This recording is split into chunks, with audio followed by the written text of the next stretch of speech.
Hey guys, welcome back to the channel. This is a story about what if Naruto has the strongest deck in Yu-Gi-Oh! Before I start, please support for more amazing content and do consider subscribing to my channel and share this video with your friends. This is written by LightningbladE49, link in description and support writer. Let's start the video. Cards of this deck will comprise mostly of cards of Konoha, with the other villages mixed in. I've researched thoroughly on the characters of other villages to find enough characters to make multiple cards. Don't worry, character which aren't in the deck currently will show up later when I chop and change the deck around. There will be original spells and traps mixed in with current cards. So there's no confusion. Naruto's generation are cards of them before Shippuden. I have cards lined up already of their Shippuden versions which will come later on. This only apply to them, and the Subaku siblings' other villages will have only one version of their cards. I do have Akatsuki cards already lined up as well. This deck will contain Synchro summons. Monster cards 25. Naruto Uzumaki, level 4, attribute light, ninja type, attack 1500, defense 1200. If this card destroys your opponent's monster by battle, it can attack once again. Sasuke Uchiha, level 4, attribute fire, ninja type, attack 1500, defense 1400. When this card is summoned to the field, you may look at one of your opponent's face down spell trap cards, then return it to its original position.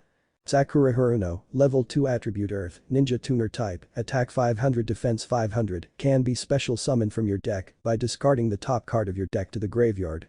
Kakashi Haddock, level 6, attribute light, ninja type, attack 2400, defense 2100. When this card is summoned to the field, you may copy one monster's effect on the field until this card is sent to the graveyard. Rock Lee, level 4, attribute earth, ninja type, attack 1800, defense 800. Each time this card destroys an opponent's monster as a result of battle, increase this card's attack points by 200 and decrease its defense by 200. If this card's defense reaches 0, destroy this card. Niji Hyuga, level 4, attribute light, ninja type, attack 1600, defense 1600. Once per turn you can look at one card in your opponent's hand. Fenton Higurashi, level 3, attribute earth, ninja tuner type, attack 1100, defense 1800. When this card is summoned to the field, you may search your deck for one equip card, then show it your opponent before adding it to your hand. Shuffle your deck immediately afterwards. Tsunade Senju, level 8, attribute earth, ninja type, attack 2900, defense 1800. During battle between this attacking card and a defense position monster whose def is lower than the ATK of this card, you gain the difference as life points. Jiraiya, level 7, attribute earth, ninja type, attack 2600, defense 2300. As long as there is another monster in play on your field, this monster cannot be targeted by an attack. Hinata Hyuga, level 2, attribute light, ninja type, attack 800, defense 1100. If you control a face-up tuner monster you can special summon this card from your graveyard, but its attack and defense points are halved. Hidden Mist Brothers Gozu and Maizu, level 3, attribute water, ninja type, attack 1600, def 700. Once per turn this card can take control of one of its opponent's monsters until the end phase, as long as the controlled monster attack points are below its own. Dabuza of the 7SWORDSMAN, level 5, attribute water, ninja type, attack 2000, defense 600. If your opponent controls a monster and you control no monsters, you can normal summon this card without tribute. Aku, level 4, attribute water, ninja tuner type, attack 1500, defense 1500, 0 on C per turn. It can change its level from 1 to 8. Raiga of the 7 Swordsman, level 6, attribute light, ninja type, attack 2100, defense 0 by discarding one card, destroys one face-up trap on the field. Ranmaru, level 1, attribute water, ninja type, attack 300, defense 0. This card can be special summoned from your deck. If Raiga of the 7 Swordsman is in play, it cannot be destroyed by monster cards exceeding 1900 attack points. Iwa Kunoichi Suzumabachi, level 4, attribute earth, ninja type, attack 1600, defense 1600. If this card is destroyed, you can summon 2 B tokens in defense position with 0 attack and defense points. They cannot be used in a sacrifice.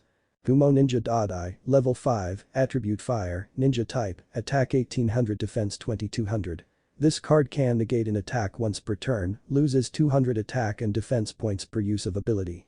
Fumo Kunoichi Samui, level 4, attribute light, ninja type, attack 1700, defense 1500. If destroyed by a spell or trap card, she can be special summoned from the graveyard with 1000 attack and defense points in attack position. Sabaku no Gara, level 4, attribute wind, ninja type, attack 1700, defense 2000. When a face-up monster you control is selected as an attack target, you can change the target to this card. If attacked, this card switches to defense mode. Suna Kunoichi Tamari level 4, Wind attribute, Ninja type, attack 1600 defense 1100, 1 summon all face down monsters are flipped face up. Suna Shinobi Kankuro, level 3, Dark attribute, Ninja tuner type, attack 800 defense 1500, when used in a synchro summon draw 1 card. Iwa Elite Kuritsuchi, level 6, attribute Fire, Ninja type attack 2400 defense 2100, when summoned this card destroys all face down cards on both sides of the field, but skips the battle phase. Suna Kunoichi Mitsuri level 2, Earth attribute, Ninja tuner type, attack 700 defense 800, when this monster is summoned you can special summon a level 2 or below monster from your hand or deck. Shino Aburame level 2 Dark attribute Ninja tuner type attack 800 defense 0, gain 100 life points per card on the field. Gumo Kunoichi Carry, level 3, attribute Light, Ninja type, attack 1400 defense 1200. If this card deal damage to your opponent's life points, draw 1 card. Synchro summons extra deck. 7. Garama the Nine-Tailed Fox, Synchro Monster, level 10, attribute Fire, Pyro type, attack 4000 defense 4000, 1 tuner monster plus Naruto Uzumaki plus 1 non-tuner type monsters. Once per turn this monster can remove 1 card on your opponent's side of the field or hand from play, this card cannot be targeted by effects, spell or trap cards. Amabunta, Synchro Monster, level 9, attribute Water, Aqua type, attack 3000, defense 2800 1 tuner plus Jiraiya. This card is sent back to your extra deck after the end phase of the turn it was summoned. This card cannot be destroyed while it's on the field. This card may attack all monsters on your opponent's side of the field. You cannot attack your opponent's life points directly with this card, you can resummon Jiraiya from your graveyard in defense mode when this card is released. Hatsuaya, Synchro Monster, level 9, attribute Earth, Aqua type, attack 1600 defense 3400. 1 tuner type monster plus Tsunade Senju. This card is sent back to your extra deck after the end phase of the turn it was summoned. You may sacrifice this card to special summon as many monster from your graveyard as you can with attack points equal or less than Katsuaya. You can resummon Tsunade Senju from your graveyard in defense mode when this card is released. Hizuran Saratobi the 3rd Hokage, Synchro Monster, level 8, attribute Earth, Ninja type, attack def 1 tuner type monster plus 1 or more non-tuner monster. When this card is sent to the graveyard remove it from play instead. This card gains 400 attack for every ninja in your graveyard. When this card is destroyed, choose 1 card on your opponent's side of the field and send it to their graveyard. Monkey King ENMA Synchro Monster, level 6, attribute Earth, Beast Warrior type, attack 2300 def 2500, 1 tuner type monster plus 1 or more non-tuner monster. This card cannot be special summoned, except by synchro summoning it. This card can treat it as an equip card to Hiruzen Saratobi and give a 1500 Atkin defense point boost. If Hizuran Saratobi is destroyed as a result of a card effect, this card is sent to the graveyard instead. Mate Rumi the 5th Mizukage, Synchro Summon, level 7, attribute Fire, Ninja type attack 2800 defense 1000, 1 tuner type monster plus 1 or more non-tuner monster, deals piercing damage to a monster in defense mode and, this card gains 500 attack points per Kunoichi monster on the field. Shukaku the One-Tailed Raccoon, Synchro Summon, level 6 attribute Wind, Beast type. Attack 2200 defense 2900 1 tuner monster plus Sabaku no Gara. If targeted by an attack switches to defense mode, this card is immune to trap cards. Spells 13. Elemental Nations. Elemental Nations a field spell card that gives all ninja type monsters an increase in 500 ATTACK and defense points. Substitution Jutsu, quick play spell, when a ninja type monster is attacked you may return that monster to your hand and have a log token in its place in the defense position. Log token LV1 at 500 def 500. Hidden Miss Jutsu, normal spell card, while this card is face up on the field your opponent's monsters cannot attack, as an added bonus water attribute monsters on your side of the field can attack twice. This card can only remain on your field for 3 turns. United We Stand, equip spell card, the equipped monster gains 800 ATK and def for each face up monster you control. Flash Tag, a quick play spell card, when this card is activated flip all monsters into face up attack position. Ninja's Will, normal spell, for every ninja in your graveyard deal 100 points of damage to your opponent. Great Breakthrough, normal spell, return all spell and trap cards on the field to their owner's hands. Out of Greed, normal spell, draw 2 card. Graceful Charity, normal spell, draw 3 cards, then discard 2 cards. Monster Reborn, normal spell, target 1 monster in either player's graveyard special summon it. Kunai, equip spell, gains 500 attack and defense points. Old Sarcophagus, normal spell, banish 1 card from your deck during your second standby phase after this card's activation, add that card to your hand. Double summon, normal spell. You can normal summon one additional time this turn.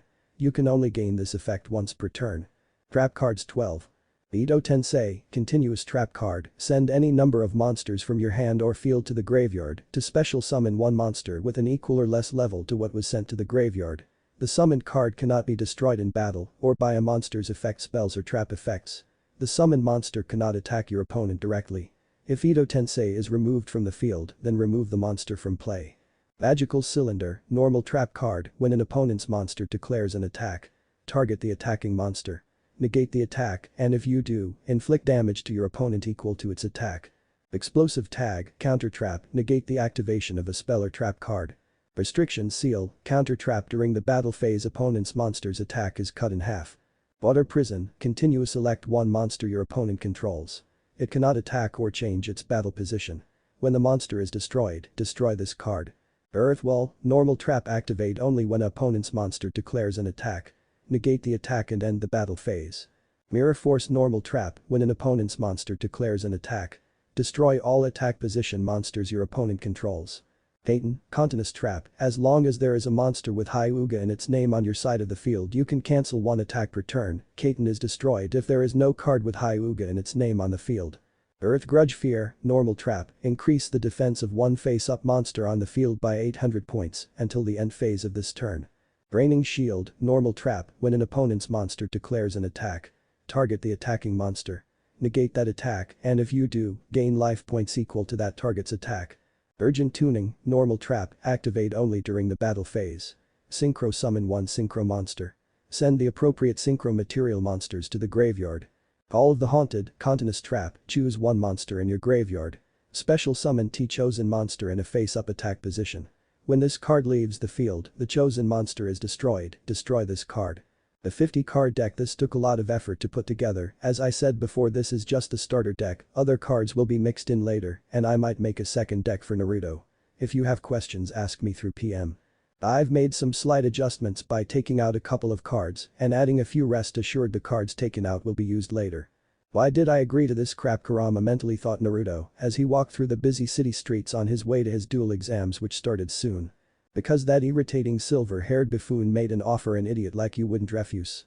Grumbled an extremely annoyed nine-tailed fox. It was just like his partner to agree to deals without his consent.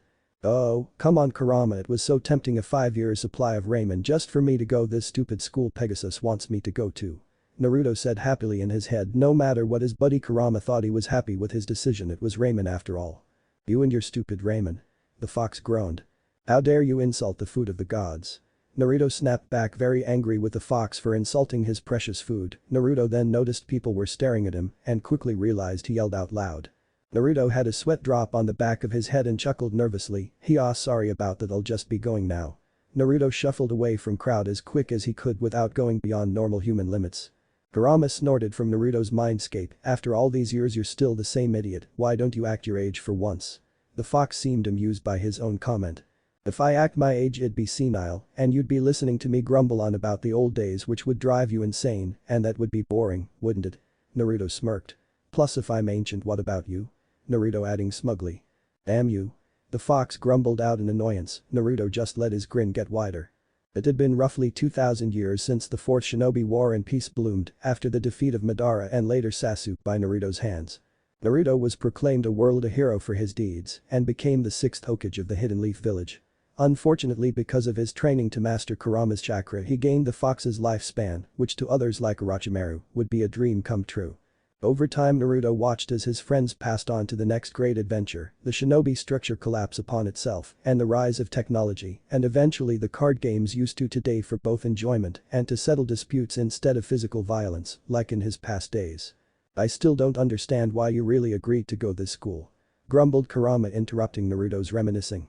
Don't you remember we're supposed to help guard some rare cards at this Duel Academy place, something about some shadow riders attacking. Why should we care about some weakling spirits trapped in cardboard? Kurama all but roared, his mood worsening. Because they're cousins of those god monsters you like to brawl with, don't you remember, you good friend Slifer? Naruto questioned as the large stadium drew in sight. You think you're funny, don't you? We saw them 2 weeks ago. I'm not senile. The red dragon has some amusing jokes, not as good as my own, but I do enjoy seeing the anger he makes on that fat blue ogre's face. Chuckled Kurama. Yes, we know the god cards personally about 1,000 years ago when they roamed the earth before they became spirits trapped in these cards called duel monsters, which are currently under possession of a Yugimoto, the king of games. Of course this meant Naruto saw Yugi a lot so Kurama could have his fun. The only entertainment Kurama got these days were the rare appearances Naruto used him in a duel mainly at his own request, since he didn't want to fight weaklings which was basically everyone other than the god cards, and the rare occasion Blue Eyes Ultimate Dragon, when he was really bored, he rated them as worthy opponents, but didn't rate the wielders Yugi and Kaiba, but that was normal for the fox, since he hated every human other than Naruto. Wish they'd ditch those shells called cards and come and fight me, I'll make it a memorable encounter. Certain Obelisk is itching for some revenge after our last encounter. A grin grew on the fox's face, excited at prospect of another fight.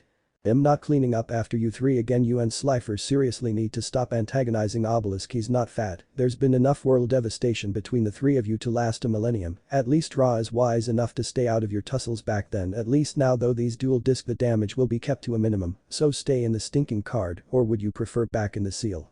Fine, no battle, but I demand you get in contact with that tri-colored runt soon. Demanded Fox before keeping quiet. Okay, whatever. Naruto rolled his eyes as he approached the big structure hosting the duel exam. There were a set of stairs leading up to the side entrance to the stadium. Out the front there was a long table with several people sitting along it wearing different colored jackets, red, blue and yellow, but they looked to be starting to pack up. Don't tell me I'm late.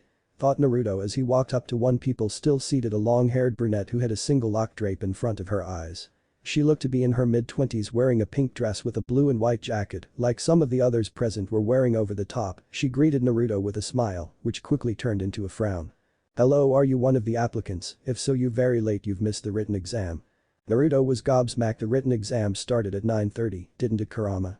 How would I know? I couldn't hear Pegasus over you scoffing down that precious ramen you so love, the fox spat out sarcastically. Not surprising you missed what the buffin told you, you block out everything when eating. Ignoring the fox's sarcasm, he answers the lady's first question. Hello, yes, I am an applicant. I'm sorry I'm late, I was told a different time. Covering up for his own mistake caused by Raymond. Yes, Raymond, he'd never blame himself. Can I still get in without a written exam result? Naruto queried, since the answer pretty much determined whether his mission will actually go ahead. Pegasus sounded pretty desperate when asking for the blonde's assistance, and he didn't really want to let the card creator down. He did owe him for the help in creating another background for himself. That was one of the other difficulties of being immortal, making cover stories. One needed assistance and he was lucky to have befriended Pegasus, although how the friendship came about was definitely an interesting encounter. Yes, you can still attend Duel Academy if you pass your duel exam, although you won't rank high enough to get into Obelisk, and probably Ra. I still need your name. By the way, Naruto was snapped out of his daydream again and quickly answered, my name is Naruto Uzumaki. Nice to meet you. What your name, by the way? And what do you mean rank? Growled Kurama, who materialized in spirit form on Naruto's shoulder, surprising Naruto with his interruption and actual sudden interest. Kurama's appearance also surprised the present company of the lady, who stared at Fox in surprise and interest, which caught Naruto's attention, since it was rare for someone to be able to see Kurama or other dual spirits in general. She looked frozen looking at Kurama, so Naruto snapped his fingers in her face to get her attention again after the lack of response. The lady blinked a few times as she returned to reality. Oh, I'm sorry, my name is Fonda Fontaine, but you can call me Ms. Fontaine. I'm head of the Obelisk Blue Girls dormitories. I was just surprised by your dual spirit sudden appearance, and it let alone speaking, that's very rare. Yes, I made Ms. Fontaine be able to see dual spirits along with one more person. It's okay, I'm surprised you could see Kurama, it's not exactly a normal thing itself to come across. Ms. Fontaine giggled, that's true, no one else I know can see dual spirits other than Principal Shepard. It came as a shock to me, thought I was going crazy, but he straightened me out.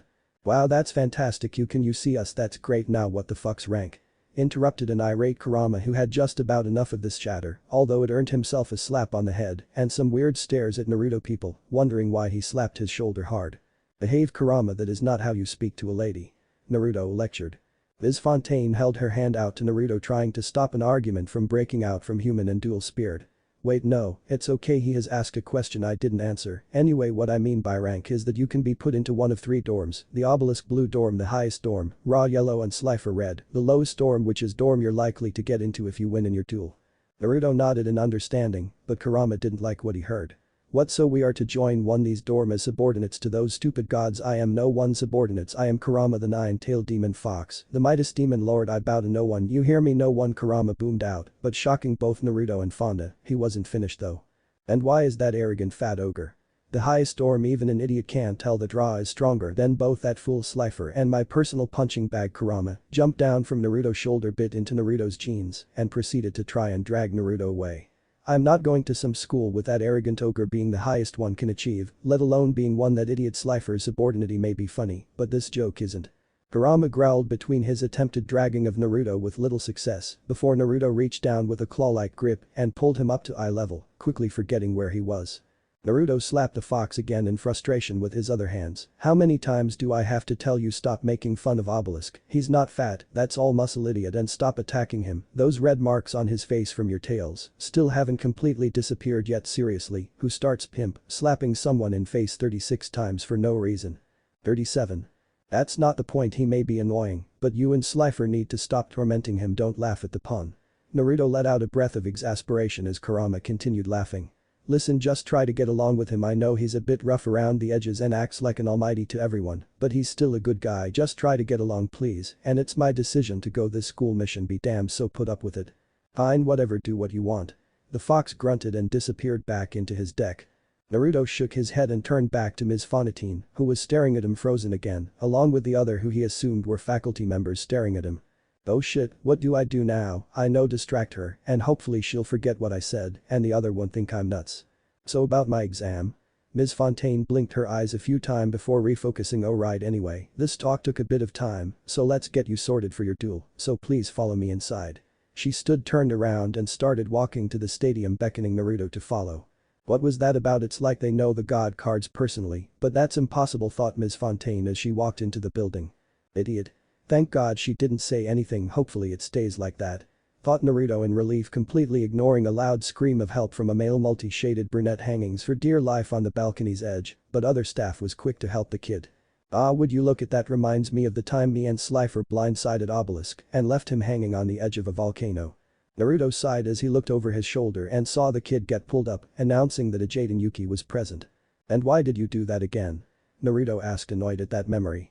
The idiot continued. Boasts of being indestructible were becoming annoying, and Slifer wanted to see if it was true, plus I personally wanted to see if the lava add to his blue color would make him swell up all purple like a big walking bruise, Kurama said in glee. And indeed he did. As soon as Obelisk got out of his lava bath, the now purple giant proceeded to use Slifer as a whip and started chasing Kurama across the land and ocean, causing mass destruction and natural disasters in their wakes, earthquakes, tsunamis, you name it, in the giant's attempts to whip the fox in revenge, which weren't successful. This is where Kurama's idea of tail whipping occurred. Naruto was run ragged, reviving the dead with Rin Tensei. He was lucky for his own Biju level chakra reserves. But times. Oh, I give up. Naruto rolled his eyes as he stepped into the stadium to prepare for his first duel of many to come.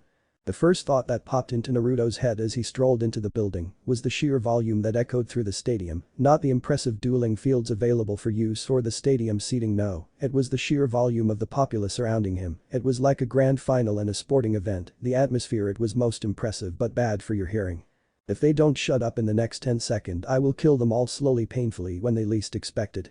Groaned Kurama in agony. This was his one true weakness these days other than Sharingan, but that was a moot point now with Naruto having them under his control. But his current problem was more of a concern at the moment. Having these massive ears weren't helpful in this case, other than bringing more pain.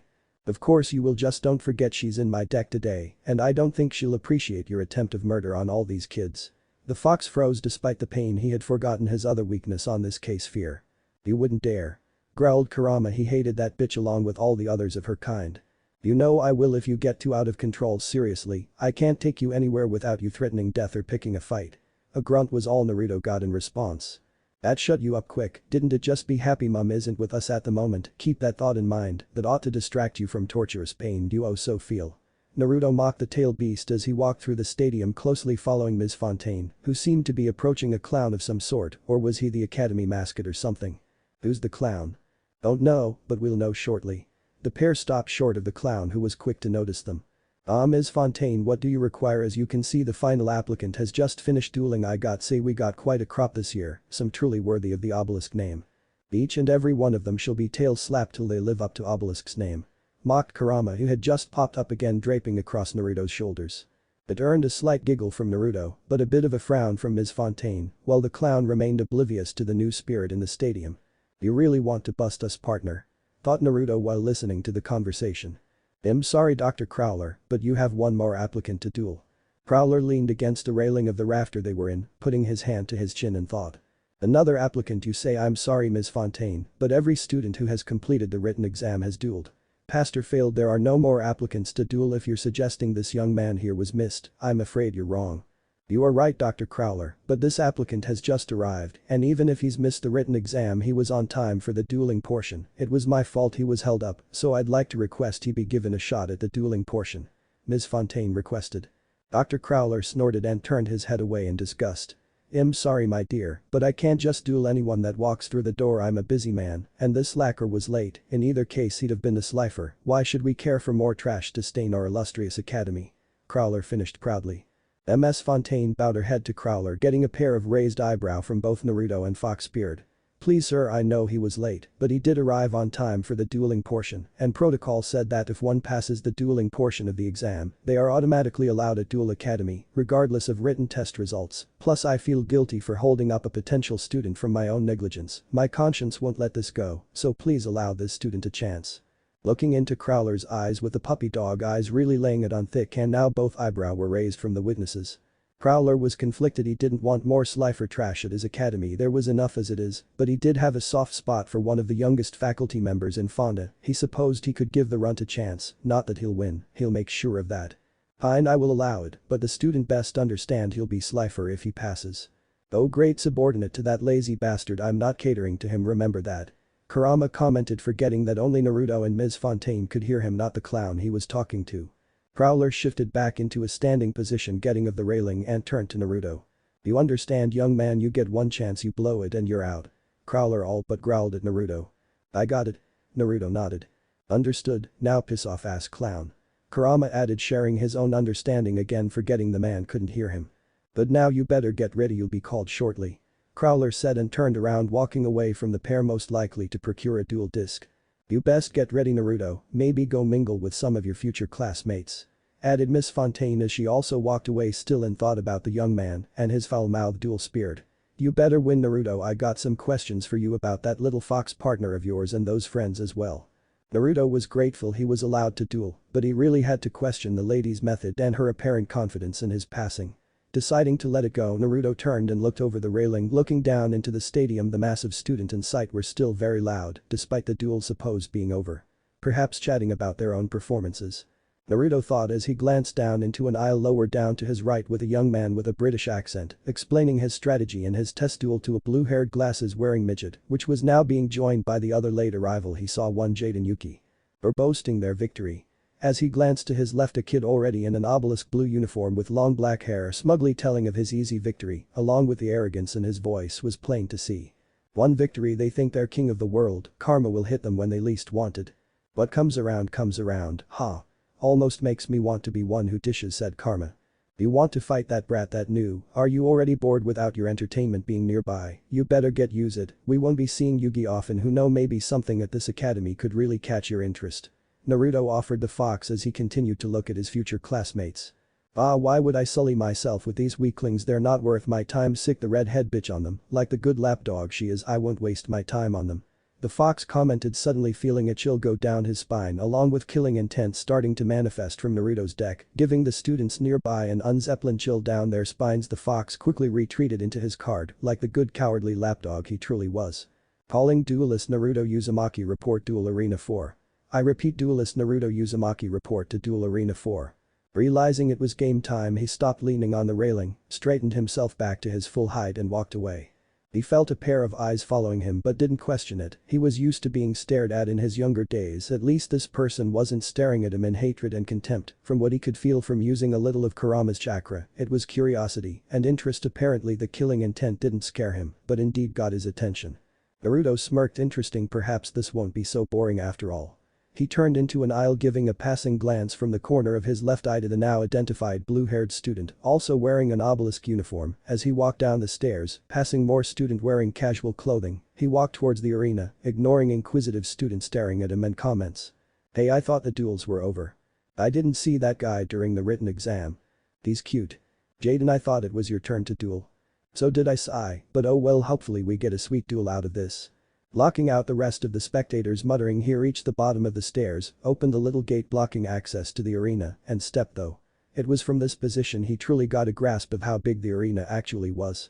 Probably over 100 meters in length and width, with 4 different fields available for use. He quickly stepped up to the one closest to him, which had the number 4 on the side of the raised platform. "Oh look, it's the clown, this should be amusing." The fox spoke in his mind. It was indeed Dr. Crowler facing him in the duel arena with the added ensemble of a large dual disc strapped across his chest, quite a funky looking dual disc. "Hello young scholar, fancy meeting you here, the other professor are quite busy, so I kindly volunteered to see out your dual exam." Crowler greeted Naruto, trying and failing to prevent a grin from stretching across his purple lips. "Of course you did." Naruto thought sarcastically, not that it really mattered who he dueled, as long as he dueled he was itching to try out this new version of his cards Pegasus made for him. "Don't know why you agreed with the silver buffoon to incorporate this new archetype into your deck, I liked my old card." Complained Kurama he missed his old card he wreaked havoc in. "Think on the positive side, you're different from the god cards now, something you can hold over Obelisk and Slifer." Naruto said, trying to console the fox. While he personally was excited to try this new version of summoning, he enjoyed it in practice, and his other spirits liked the new versions of themselves. Only Kurama was complaining, but when didn't he? Naruto heard a loud cough and look across at his opponent, who had an annoyed expression across his lipstick-plastered lips. "Well young man, if you done daydreaming, are you ready to duel?" "Yes sir." "Alright Naruto, was it?" Receiving a nod, "It's time to duel, duel code on." Both dual discs engaged with the decks auto-shuffling and both duelists drawing the necessary 5 cards. Duel. Naruto. 4000. Crowler. 4000. "Well Naruto, being the challenger, you can go first." This got a shocked looks plastered on some of the older students' faces. "Must have a very good hand, since apparently this a first."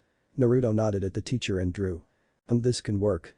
I play 1 card face down in defense mode. Playing the card he just drew. And place 1 card face down and end my turn. 2 giant holographic face down cards appeared on the field with 1 sideways. "Not bad Mr. Uzumaki, it's my turn now. And let's see how long you last against my real deck. I play the spell card Confiscation. By paying a 1000 life points I can destroy 1 card in your hand. Now let's see." Giant holographic versions of Naruto's cards appeared in front of Crowler. Naruto. 4000. Crowler. 3000. Interesting, I haven't seen most of these cards before, but this one I do recognize. Best get rid of it now before you take advantage of it. I send Monster Reborn to the graveyard. Taping the picture of the card in front him. Now I play 2 cards face down and play the spell card Heavy Strom, destroying all spell and trap cards on the field. All 3 face downs present turned in pixels, but 2 ugly looking creatures took the place of Crowler's 2 destroyed face downs. The 2 face downs I destroyed were Statue of the Wicked, giving me 2 wicked tokens.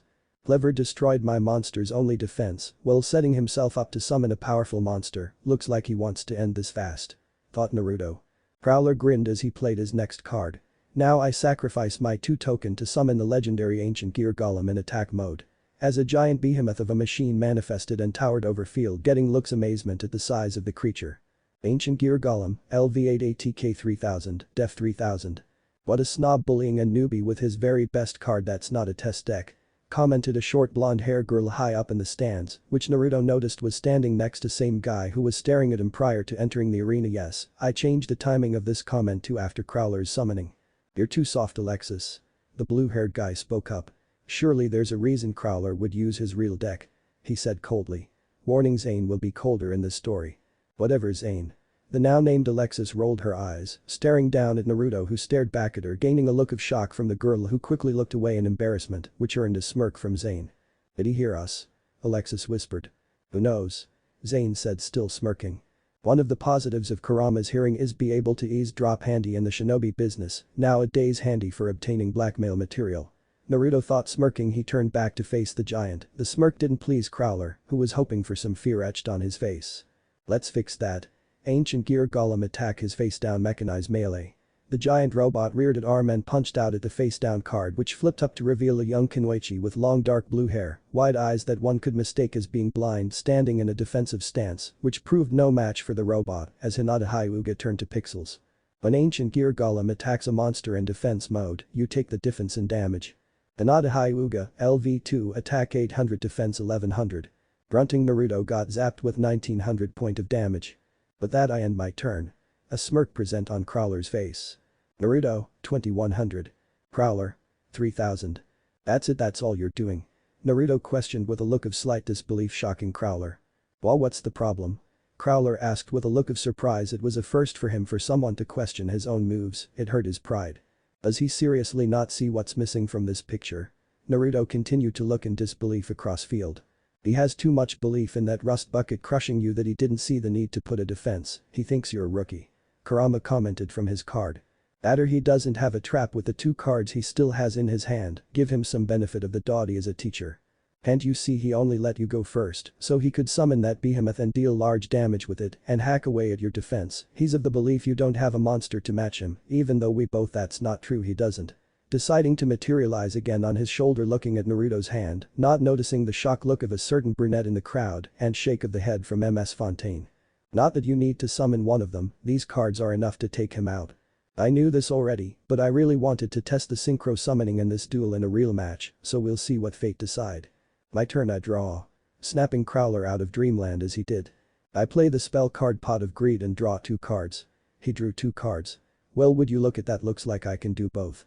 First I play 1 card face down, then I'll play this guy. If you have a monster on your field and I don't, I can normal summon this card without sacrifice, introducing one of my many ninjas, Abusa of the 7 Swordsmen.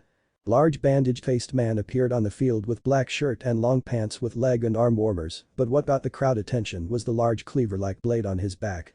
Zabuza of the 7 Swordsmen, LV5 ATK 2000 Def 600. I also play the spell Double Summon, which allow me to normal summon again this turn, which I'll use to bring out Shino Aburum. A tall brown boy appeared almost completely covered by his hooded green jacket with long brown pant, sandals and black sunglasses. Shino Aburum, LV2 ATK 800, Dev 0. While Shino might not be very strong, he has a handy ability on the turn he is summoned. I gain 100 life points per card on the field, since with Ancient Gear Golem, Zabuza and Shino are out along with my face down, I gain 400 life points, so Shino suck him dry. Shino raised his hands at Crowler as a swarm of bugs started pouring out of his sleeves, which caused almost all the girls in the crowd to squeal in FRGHT, and one certain bug-loving duelist to squeal in delight with heart-shapen eyes at Shino. Crowler screamed in terror as the bug set upon him, completely covering him before quickly separating, returning to Shino, revealing a completely unharmed Crowler who had ducked himself into a ball. Naruto, 2500. Naruto supposed Crowler was lucky that Shino wasn't one of his dual spirits, otherwise Crowler would have been out cold. Even though Shino's bugs never bothered Naruto in past, when Shino was among the living he had seen the remains of his enemies from said bugs, not a pretty sight. That was the one disadvantage, having some of his family and friends around. They'd have to be careful when dueling. Think of Naruto like a psychic duelist, but only with certain cards. Naruto was quick to notice Crowler stand up with a look of distaste on his face. Interesting monster you have there, but in either case both your monsters are too weak against my golem. What are you planning? Crowler said. Those two won't be alone much longer. The monster your golem destroyed earlier had an ability of her own. You see, Shino is something called Tuner Monster. Crowler looked puzzled at this, as did everyone in the audience. Don't worry, you'll see why tuners are special monsters shortly, but first play the special ability of the monster in my graveyard. Your graveyard? Yes, now I activate Hinata's ability. You see, when there is a tuner monster out on my field like Shino, she can be special summoned back to my field in attack mode. Naruto quickly grabbed the card that shot out of his dual disc and summoned Hinata. She reappeared with a changed positioning, the Hyuga stance with a fierce Byakugan glare, something which was rarely seen from her real-life counterpart. Now I play the United We Stand spell card, which I equipped as Abusa. He gains 800 attack point per monster on my side of the field. Since I have 3, that 2400, more than enough to wipe out your golem. Zabuza of the 7 Swordsmen ATK 4400. Shit. That's right, and since you have no face downs, your golem is defenseless, meaning it's going down now. Zabuza, take out that rust bucket. Zabuza reached behind his back, drawing Kubikiri Haucho, and charged across field in dead sprint, quickly using the tree climbing exercise to climb the beast with a wide swing. The golem's head severed and went flying high in the air before pixelating out along with his body. Naruto, 2500. Crowler, 1600. Kurama, you best go back into your card. I'm summoning her out now. Naruto told Kurama mentally, and like a bullet the fox was gone, obviously spooked by the mystery girl. Naruto pressed a button and his face down flipped up, showing Crowler another card he'd never seen before. Time to end this. I play the trap card Urgent Tuning. It allows me to synchro summon during the battle phase. Synchro what? You'll see, it's new type of summon which needs a normal type monster and a special one called Tuner, which Shino happens to be told you he was special. It just came out and you'll be first victim of it. Naruto said with pride. Wait, time out. Crowler waved his hand frantically at Naruto. Itune Shino Aburam with Zabuza of the Seven Swordsmen Shino broke apart into golden rings which hovered above the arena, and while Zabuza turned into 5-star which floated through the rings, causing bright light to shoot down in front of Naruto. Let's see how you deal with her, Crowler. I synchro summon Mei Terumi the 5th Mizukage. Naruto bellowed out. The smoking hot Kunoichi stepped out of the light. She had long red hair with a green ribbon to keep it together that reached her ass and covered part of her face, a long blue shoulder-less dress which barely covered her breasts, shin guards and sandals completed the ensemble. Mei Terumi the 5th Mizukage, LV7ATK 2800, Def 1000. The Kunoichi blinked a few times to adjust to the brightness, looking around the area before facing Naruto with a loving smile. Hello Naruto-kun, it's been a long time. We saw each other last night. Naruto said, exasperated. Really, how could one forget last night's events? He still had that burn mark on his chest. It's a long time for me. There was stunned silence in the stadium, obviously not used to seeing cards start speaking to their owners. Is this what made synchros different? Many thought, while many were more open on their opinions of the woman. Holy shit, she's hot. If this is what synchros look like, I want one. What a sweet card, I must duel this guy. Jaden, get off the railing. Holy shit, I think I'm in love, please marry me. Those last comment caused the woman to freeze. Marriage? Did he say he wants to marry me? Mei said with a smile and killing intent leaking out, instantly freaking out Crowler, who was the closest to her and students in the front row, while the Kai slowly stretched higher into the audience. Zane raised any eyebrow, wondering if she was the cause to the prior discomfort he felt earlier. Seeing all the unsettled students currently with some of the students passed out in their seats, he figured it was probably the case, which raised many questions. Why was the duel monster so lifelike? What was this mysterious feeling?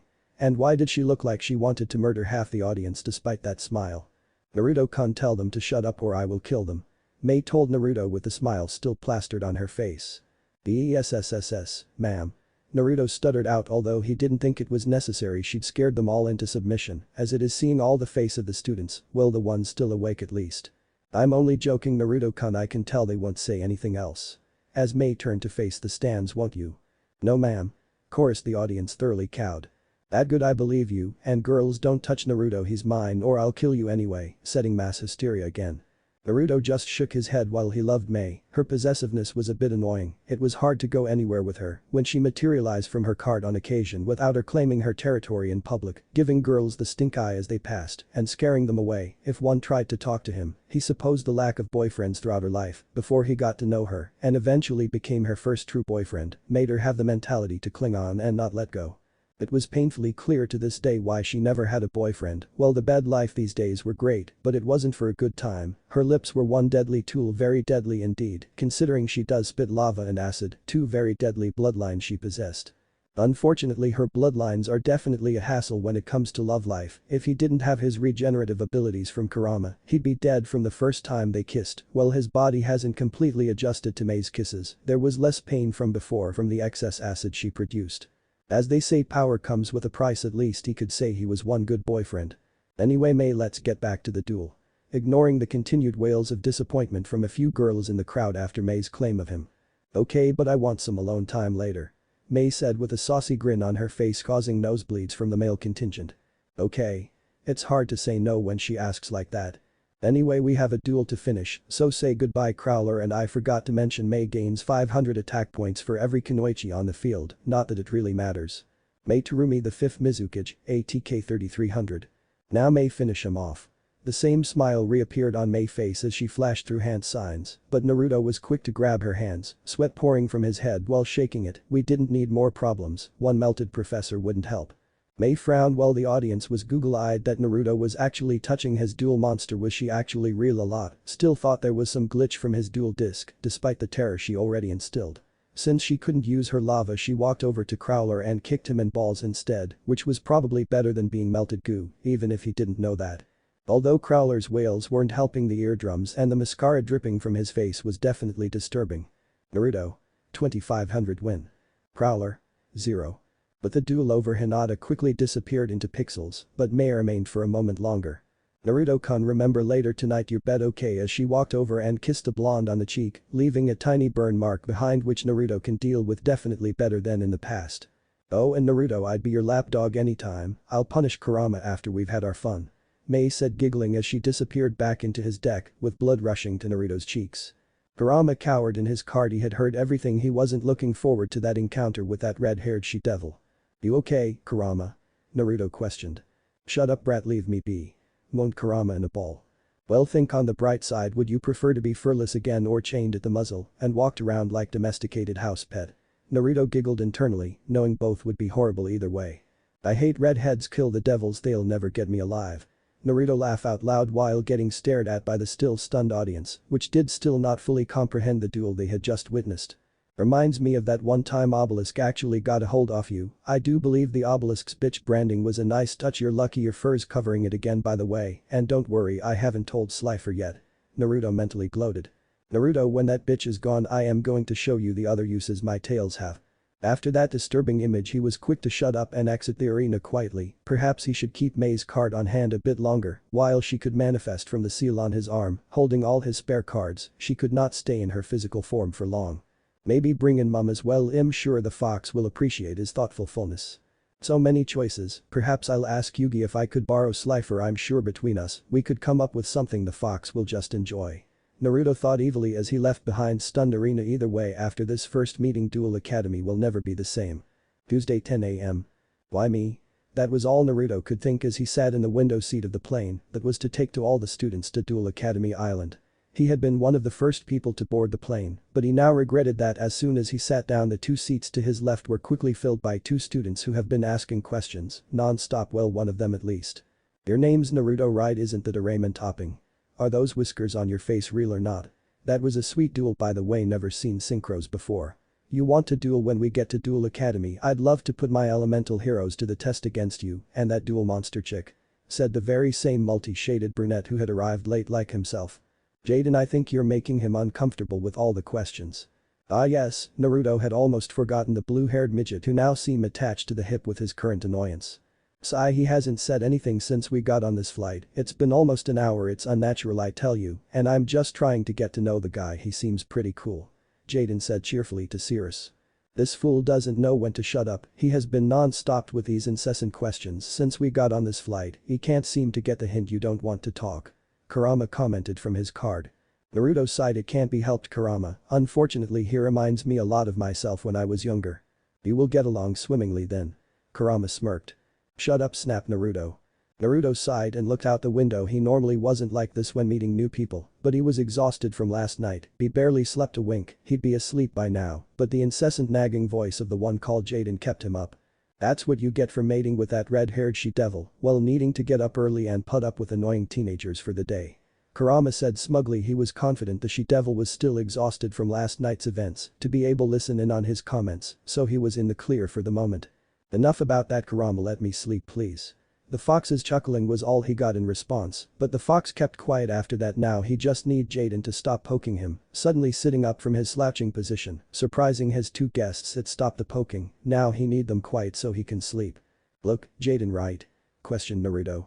"That's me," Jaden said brightly, jabbing at himself with his thumb. "Right, you look like a real swell guy. I'd happily answer any questions you have, but not right now please. I didn't get much sleep last night."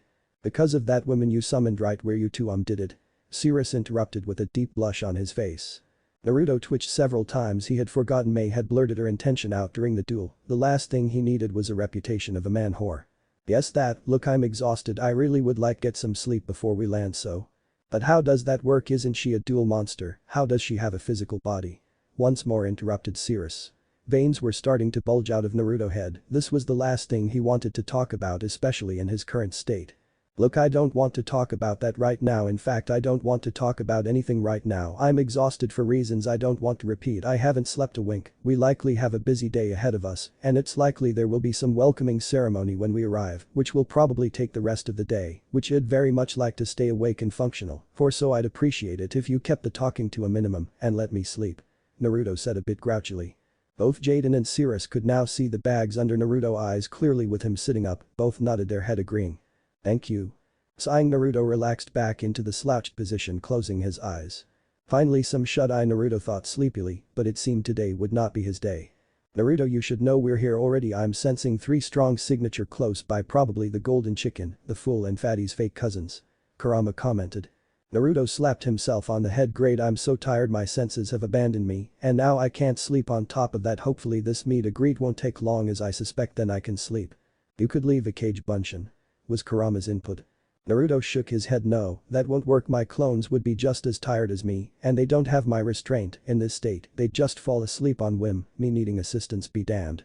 Oh well, and don't forget you're supposed to pick up Slifer's card from the principal as well when we arrive. You did ask the tri-colored midget if you can borrow him for God knows what reason, added Kurama, enjoying the extra misery he brought to the blonde. They may be friends now doesn't mean he doesn't enjoy messing with him. Naruto was starting to get attention from Jaden and Cirrus again. The veins visibly bulging again from his face was starting to concern them. Maybe he was having a nightmare despite him still actually being awake. Naruto struggled not scream in frustration. He had asked Yugi yesterday if he could borrow the dragon for assistance in planning revenge on a certain fox after yesterday's duel.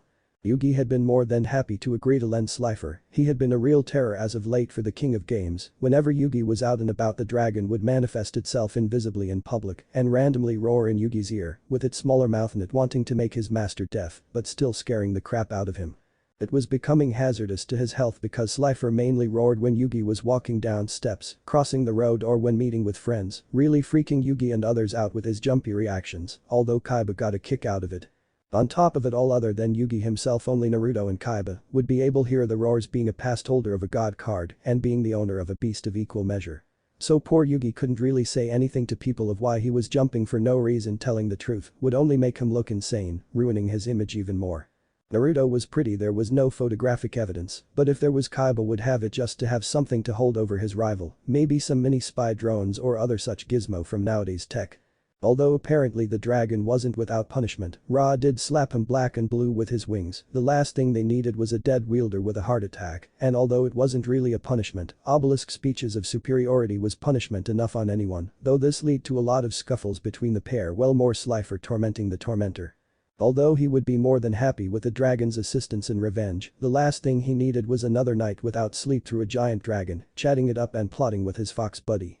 Great, just what I need, a second headache, moaned Naruto. Oh, you poor humans, do you want some earmuffs to block out the noise tonight? Kurama softly mocked to the blonde. Shut up. I know you two, you're just going to communicate mentally to piss me off, Naruto said, agitated. Not my problem, you should have slept last night. Kurama shrugged. Shut up, you should be grateful she was so intent on getting to the main course instead of dishing out the proper punishment to an annoying fox who doesn't know when to shut up. I do wonder how you'd have hidden that brand from Slifer. Naruto was now smirking. Although a furless fox would have been nice to bruise the ego, what happened was almost as good a sight. Flashback last night. Naruto lay in the double bed of the hotel room he had rented for the night, looking at his girlfriend standing at the foot of the bed, looking down at the miniature fox, who now had two tails. He was also bigger than he was normally, about the size of the bed itself, coming up to Mei's waist. The hotel room was big enough to accommodate Kurama in that size, as long as he didn't move around much, but he wasn't going to be around long. Mei had dragged him out of his dual monster card. She had not forgotten the fox's comment earlier in the day. Apparently neither had Kurama, who was now trying to make himself as small as possible, figuratively speaking at least, since Naruto was the one who actually regulated the size the fox could take, and Naruto was quite happy with Kurama's current size. Mei smirked devilishly, looking down at the cowardly fox. Now Kurama, you didn't think you could escape punishment, did you? Although I'd happily play Naruto's lapdog any day, I'd prefer not hearing those words from your mouth, understand? Fuck you, bitch, stammered Kurama. Mei grin got even wider, who leaned over calmly patting the shaking fox on the head. You don't really want to be furless mammal, do you, my little fox? Kurama shook his head. No. And you don't want that little branding from Obelisk showing, don't you? No, Naruto didn't tell me you didn't hide it well enough last time. Mei continued.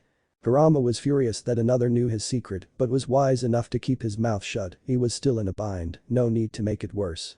You promised to keep your mouth shut for the night, not one word from your lips. Kurama just kept nodding. He knew it was wise to just agree to everything. It was his only real hope of escape, although unlikely. I need to hear those words from your mouth, please, said Mei as she calmly continued stroking Kurama. Why yes, the fox croaked out. Yes, who, and louder please. Yes. Me ess tears. The fox bowed submissively, internally crying tears, his pride in ruins. He had no choice really. He'd see that foolish dragon tomorrow, and there was no way he could hide Obelisk, only real revenge on himself, and he'd look just silly with his tails in that position covering it. That's good to hear, Kurama, very good indeed. Well, I suppose since you're being so compliant, I'll let the shaving slide for now. The fox visibly sagged in relief at that it was a miracle. But. Kurama tensed up again. How many times in the past have I asked you to keep quiet while I have my Naruto time and you've broken it with some stupid comments. What was the last one, Naruto? Mei turned to Naruto, who was visibly enjoying the fox's misery. I do believe it went, oh god, my eyes. It's like walking in on those Taijutsu freaks in the shower flames of youth and all. The fox quickly sunk down again and covered his eyes with his paws now. You bastard. Thought Kurama. Thanks for the reminder, Naruto-kun. I almost forgot about that comment. While I respect Gai-san and Lee-san as shinobi, I appreciate there's names popping up during our private time. That's not an image I wish on anyone. I do believe that alone deserves punishment. Mei nodded to herself. You broke my arm last time, you bitch. Kurama stood up on all fours, screaming out. Really interesting. There was a long pause as Mei stared at Kurama, who was slowly back up to the wall. As soon he made contact, Mei was on him in a flash, lashing out with a powerful, well-placed kick at Kurama's left elbow, sending the fox to the floor, crashing hard on his side, clutching his left arm in agony. You harlot, you broke my arm. Kurama wailed in agony. An injury like this wouldn't hurt this much normally, but in his smaller, more brittle form, and with the lower chakra reserves to help regenerate, it hurt like hell. Not my problem. Said Mei, kicking the down-tailed beast where it hurt. Ah. Why do I say things? Kurama groaned in agony. Mei smirked, running her right hand through her hair as she stood over Kurama. Hey, who's the almighty demon lord with 2 broken arms and squealing like a total bitch? You stupid bitch, you only broke one of my RIE. Mei's right heel came down hard, snapping his right arm at the joint, screeching in agony. The fox quickly passed out from the pain. Being merciful, Naruto released his physical form, knowing that will be the last of Kurama for the night. Naruto had to cringe at that. He knew Mei wasn't the merciful type, with all the death threats she used to give to her subordinate Ao. Still, he didn't pity the fox. He had it coming. Looks like it was his turn now, seeing Mei turn to face him. Now, Naruto-kun, I do believe it's time to hold up my promise from earlier. Mei said enticingly as she sexily walked to the bed. Oh boy. Gulped Naruto. And flashback. Yes, it was good night. He didn't regret not sleeping in the end, although his current exhaustion was a pain. How's the arms? Questioned Naruto. They healed as soon as I returned to my real body. That poor excuse of a husk cannot support someone of my stature. Spat out Kurama. The bad, you need to use that body when outside your card. Remember, no more battles outside of duels. The planet's had enough natural disasters to last a century because of you guys. If planet Earth is to continue existing another billion years, we to limit the damage we cause. Naruto stated firmly. I hate my life. Screamed Kurama, knowing he'd miss all the carnage he and gods would bring out in the glory days, but unfortunately it was a necessary sacrifice. Stop whining, you baby. I gave the option of being used more often in duels, but you said no because of your stupid pride. You need an outlet for your bloodlust, you know this. Why do you think Yugi battles Kaiba so much? Those 3 are very much the same as you. The fox grunted at that. Whatever, open your eyes, we've landed while you've been daydreaming. Naruto opened his eyes, glancing to his left, seeing Jaden and Cirrus and fellow student exiting the plane down the aisle behind them. Hey Naruto, as you can see we've landed. Time to go, bud. Said Jaden. Thanks, yeah, I'm coming. Standing up, Naruto followed the pair exiting the plane, walking down the steps, seeing a massive yellow building in the distance with what looked to be a volcano behind it. An academy to teach card games with an active volcano nearby. Was this even planned out? Queried Naruto, seeing smoke wisp out the volcano's opening. My kind of school. Kurama said, gleefully staring at the volcano in the distance, ignoring the school structure itself. Pleasant memories returning. Shut up. Naruto rolled his eyes. Know what the fox was thinking. Thank God Obelisk was not coming as well. Following the group towards the academy. Hopefully this wouldn't take very long. He needed to sleep badly. Hopefully Slifer would not give him another headache tonight, but knowing his luck, he wouldn't count on it. Don't forget, the woman will be up soon. Don't be surprised if she wants to rut like dogs again. Realizing this was probably true, he let out audible groan, drawing a few stares from other students. God damn it. I swear I've only been here for a day, and I already want out. Thought the blonde as he walked through the academy corridor to Shepard's office, passing many students conversing with one another after the long 3-hour opening ceremony. You agreed to come. I was against going to this ninja school, remember? Kurama grumbled, relaxing on his shoulder. Naruto chose not to comment, knowing what Kurama said was true. He just hopped every day. Won't be like today, having a chatterbox in his ear who won't shut up. Jaden. Constant questions been thrown his way, Cirrus, and multiple glares in his direction from other people, both inquisitive and negative intent. This reminded Naruto of his younger days. Kurama chuckled. Day 1 and you already have people who hate your guts. That female teacher also didn't stop staring at you during the whole ceremony. And whose fault is that? You're the one who doesn't know how to keep his mouth shut. Naruto snapped. Kurama grunted he didn't particularly care if anyone knew anything about them, there was no one alive who was an actual threat to them anyway, and Naruto knew that as well, and if anyone did become an actual problem a little memory wiping with Sharingan would do the trick. Naruto was lucky despite hanging out with Yugi and his friends, he wasn't well known publicly despite being a skilled duelist. He purposely stayed out of tournaments so he wouldn't become recognizable to strangers. A part of him regretted it, he was a spectator for Duelist Kingdom and the Battle City tournaments, and to this day he wished he had been more assistants to Atem and Yugi against Merrick, but the blonde situation was very complex. Not to say he didn't do his best to help when he could against Kaiba's father, Noah and Darts. Their final adventure with Atem before his passing had been a big headache by the name of Zork. This had not been his and Kurama's first encounter with the beast, in fact, it was certain they downed the monster the last time they met 1,000 years ago, with assistance from Ra, Slifer and Obelisk, which had been their first ever meeting. Of the trio, Slifer had been the most grateful of the assist, tears pouring from its eyes. Naruto didn't really think it was a big deal lending them a hand, while Kurama had thought Slifer was being a whiny baby with Obelisk in agreement for the first and only time they ever had. Years later Naruto had learned the real reason in private from Slifer's own mouth, the real reason for its display of joy. It was the single funniest thing he heard in his life. Flashback 990 years ago. Naruto was sitting on the golden sand of an unnamed oasis, giving Slifer a blank stare. "You can't be serious." Slifer meekly buried its giant head into the sand in embarrassment.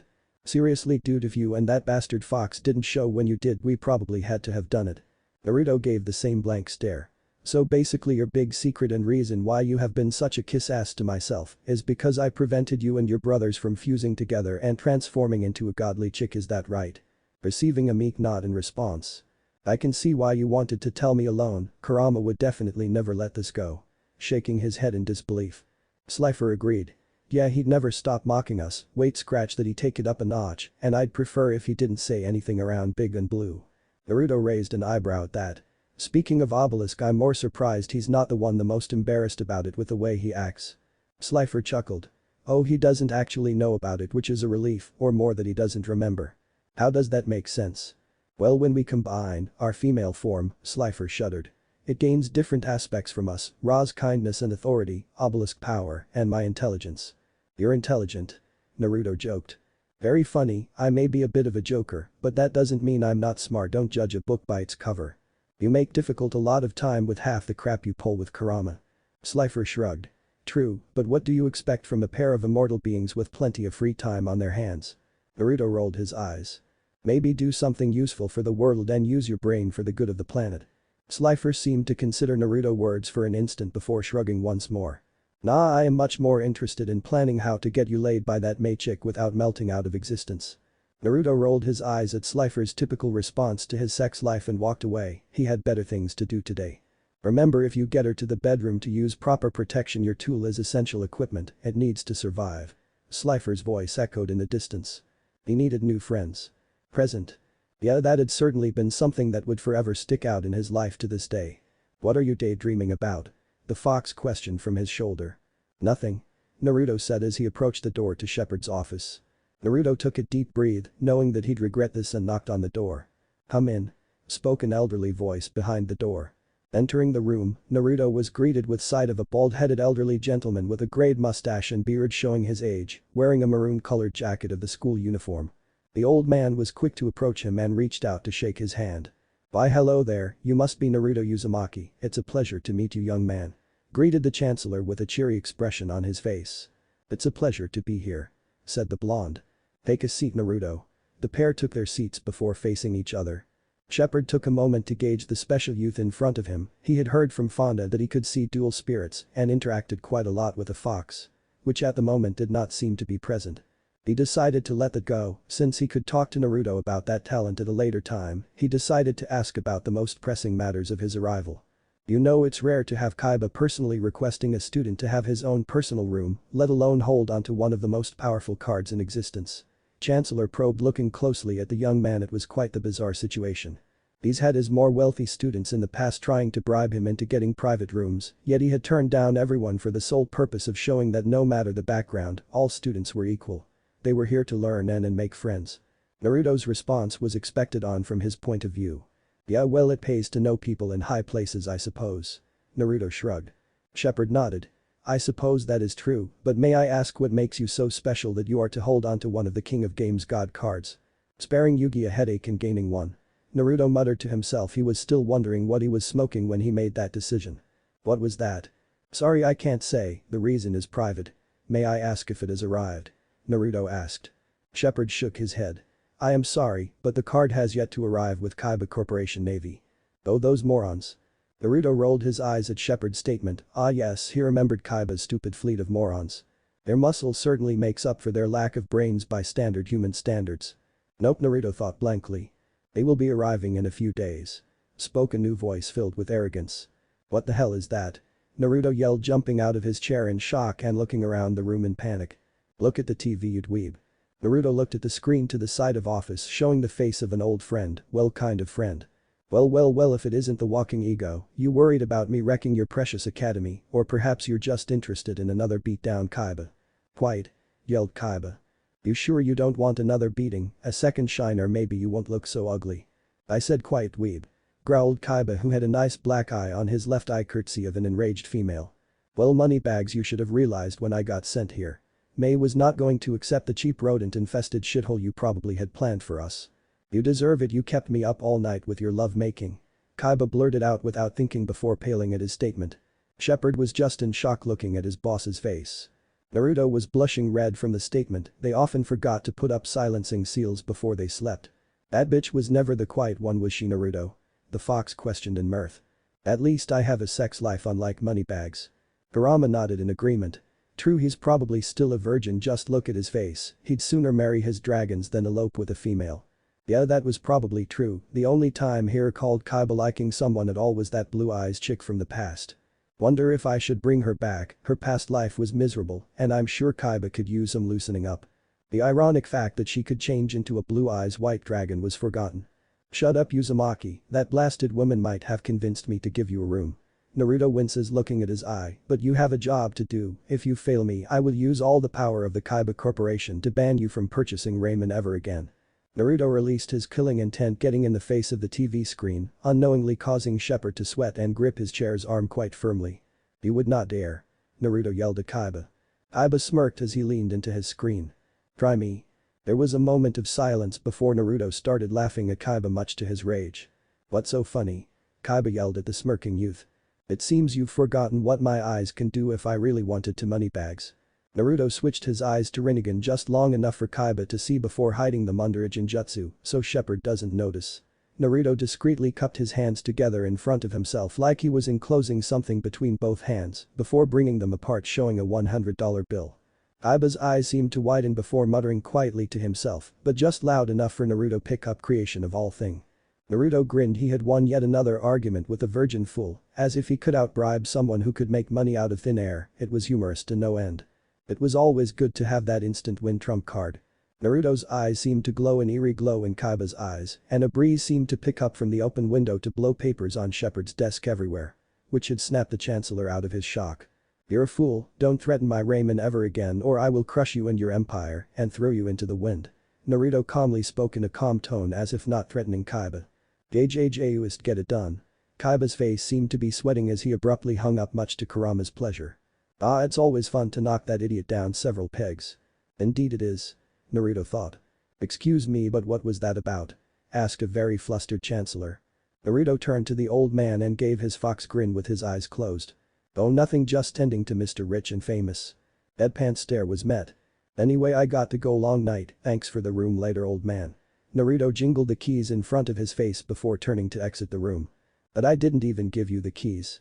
Yelled Shepard to the closing door before sitting down and holding his head. Just what was wrong with the youth of today?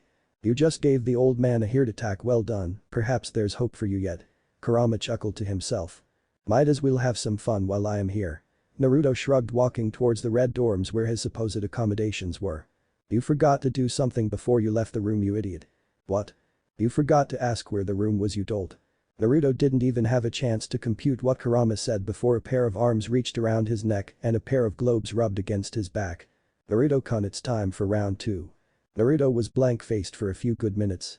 Naruto-kun? Mei questioned. Fuck my life. Naruto screamed in his head, looks like sleep will elude him once more this night. At first he would try to find their room without telling May he didn't know where he was going. He'd much like to keep his skin intact as long as possible. That big mansion by the lake looked like a good place to start. Mick. You would not dare touch the ramen. Naruto yelled in a rage. Screw your ramen, I have money. Kaiba replied smugly on the screen. Screw your money, I have bitches. Naruto replied with May clinging onto Naruto's left arm with another shadowy figure clinging to the other. Damn you. Kaiba yelled and rage quitted the verbal spar. Fool, he didn't even think about using the money to get the bitches. Naruto said he relaxed before meeting his new friend the ground. May and her friend left the smoking corpse behind as they left the office with Shepard envious of the smoking body. Lucky bastard. Muttered the old man. Next morning 11 a.m. If Naruto had to choose 3 words to describe the events of last night, they would be glorious, painful and exhausting. Approaching the blue dorm had given both a wonderful viewing from Naruto's viewpoint and painful retribution. When Naruto and May had arrived, Naruto had curiously decided to get an insight of what he hoped was their room promised by Kaiba, but luck seemed to have deserted him. It didn't take long for Naruto realize this was the obelisk blue female dorm and that it was the girls' onsen. The scene was truly inspiring, at least of what he remembered. It was all blank after that. Naruto had woke up not long ago in their actual room, how he did not know, but he was more concerned about the phantom pain he was feeling between his legs and the burning sensation accompanying it. Moving around had proven difficult for the blonde. He could only make it about 5 meters before giving up and collapsing on a long blue couch. Their room is basically Chaz's extension to the red dorm. Looking up at the ceiling, Naruto had to wonder what happened after he blanked out looking at. Naruto blushed. I find it amusing you seem to have your former perverted master's luck when it comes to this crap. Naruto grunted in agreement. What happened last night? Kurama smirked and gleefully explained. You saw a bunch of naked girls with big breasts, showered the window in your blood, passed out, and then your junk was trampled on and set on fire by the redhead bitch. You should be happy she didn't use her bloodlines, might not be any more little annoying blondes running around. Naruto grimaced, still feeling phantom pains from his precious tool.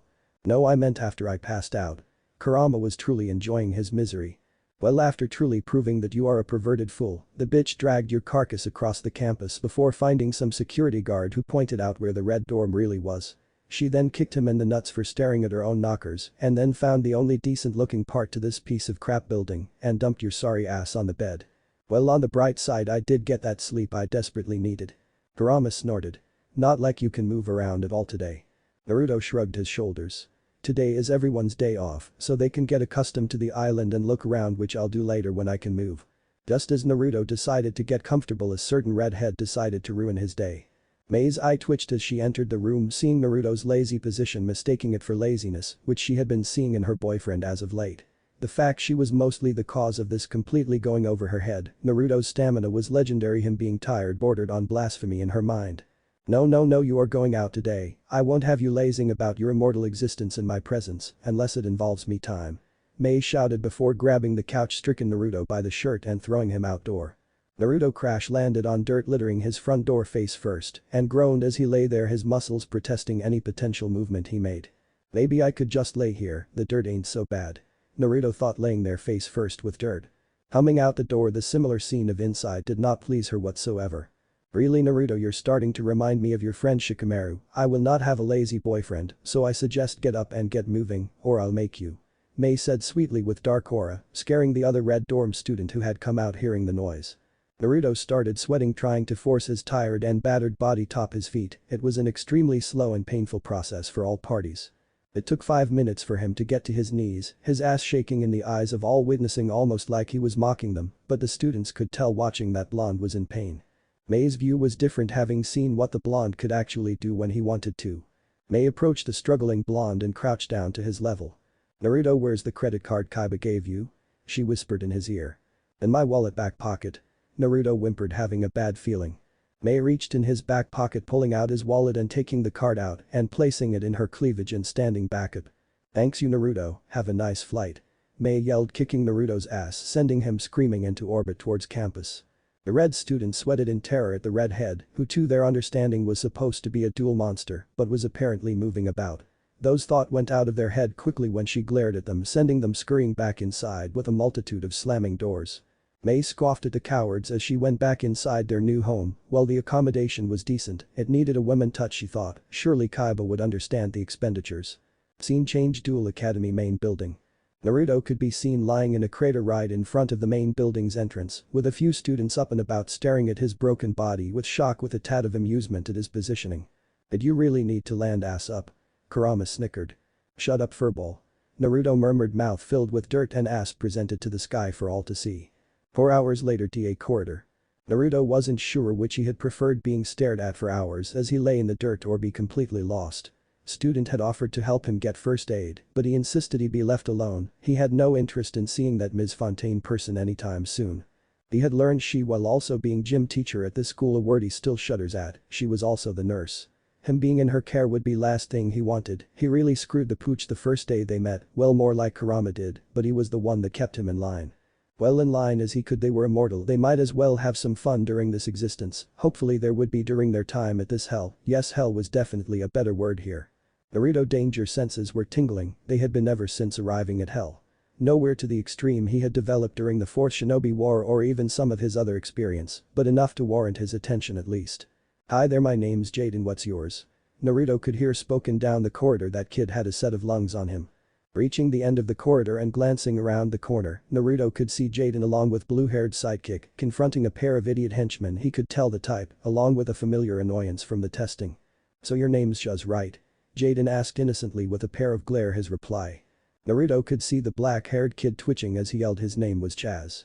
More like chump. Kurama snorted as Naruto chuckled and listened in closely, hoping to hear something interesting. Be going to be the king of games, so I'd watch yourself twerk before you get stepped on. One of the dumb muscles said. That's impossible because I'm going to be king of games, there can't be two of them. Jaden grinned in response. The pair just laughed, him finding the statement ludicrous. He was a slifer. I do find, even if not directly, them putting down that red lizard amusing. The fox thought to himself watching. He saw the annoying black-haired kid stand up from his slouched position in the stands and walk down. Quiet, he may be Slifer's slime, but he did beat Crowler and that legendary rare monster of his. Whether it was fluke or not depends. Chaz said. Depends on what? Cirrus asked, speaking up for the first time as Jaden stared at Chaz. Chaz smirked. If he can beat me, the #1 rookie at this school. So Jaden beat Crowler too, probably after I left. If that's the case, surprised he could even move after the ball crushing. Naruto thought. Naruto took a closer look at Jaden. Seeing his facial expression, he knew what was coming next. Here we go, let the pissing contest begin. Naruto whispered to himself. Excuse me, but there will be no pissing contest as you say. They have to return to their dorms for introductions to dorm mates and then the welcoming dinner. Spoke a soft voice behind him. Glancing behind him, he saw a tall blonde wearing a generic obelisk blue girl's uniform, mostly white with a blue collage, miniskirt and boots. Seriously, every 50 years the girl's uniform in an educational environment gets shorter and shorter. Naruto though blushing slightly as he glanced at her. Excuse me, you're in the way. She spoke and Naruto apologized and moved out of her path and let her walk past, her hip swaying as she walked past. Thank you Kagaya for this change. Naruto thought. Why the hell are you thanking that bitch? Kurama growled, remembering the one who almost ended free will. Because she's the only god I know who's a pervert. Naruto smirked as exited the scene. Going back home, he wouldn't bother going to the dinner. He wasn't really a student anyway, so why bother? 9 p.m. at night, in luxury apartment. Naruto could be seen lying in bed with Mei curled up next to him, already sleeping.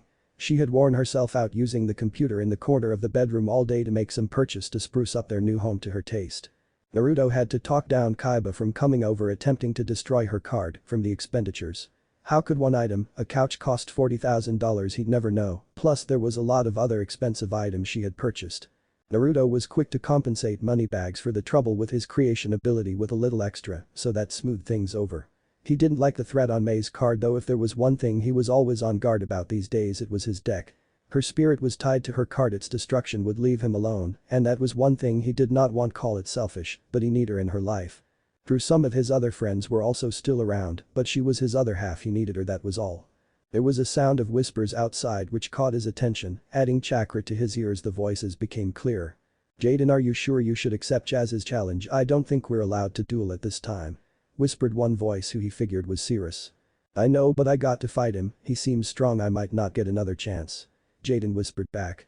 So he's going to duel Chaz. Surely Jaden's not dumb enough to realize it is a trap. If caught they could get expelled. Naruto thought. Not if you give them a little hand. Kurama said back, still awake. If you haven't noticed, I can't really go anywhere, Naruto thought back, seeing Mei grip tighten on him. Plus moments like these I don't really want to move. Send a clone should be a good show which would not be interrupted. the fox hinted. You mean my all areas pass card? Well, true, with it the guards can't really do shit to them. So you sending a clone or not, just think about it, it's a clash of egos either way, one's going to get knocked down a peg. Kurama was honestly cheering for Kurobo head, he just didn't like sleazy black-haired kid. Naruto thought about it carefully. Did he want to go to the trouble to save a pair of kids he didn't even really know's ass, who were stupid enough all too willing to walk into a duel, which could land them off the island with rich boy? He knew who Chaz's family was after a bit of research, not that would help the kid much money or not. These dying lending them hand was something the younger him would do, but did he really want go to the effort? What fucking effort? You just make a stinking clone and follow the pair. Well, the real you just lies there in that she-devil's claws. Kurama snarled at another bout of blonde stupidity, which seemed to be happening more this century. Naruto thought deep and hard, completely ignoring everything around him, till he felt his tool slowly coming to life, snapping him out of his thoughts. Glancing to his left, he saw Mei smiling seductively, continuing to stroke his weapon. Naruto-kun, you're still awake, I see that you've healed nicely, are you ready for round 2?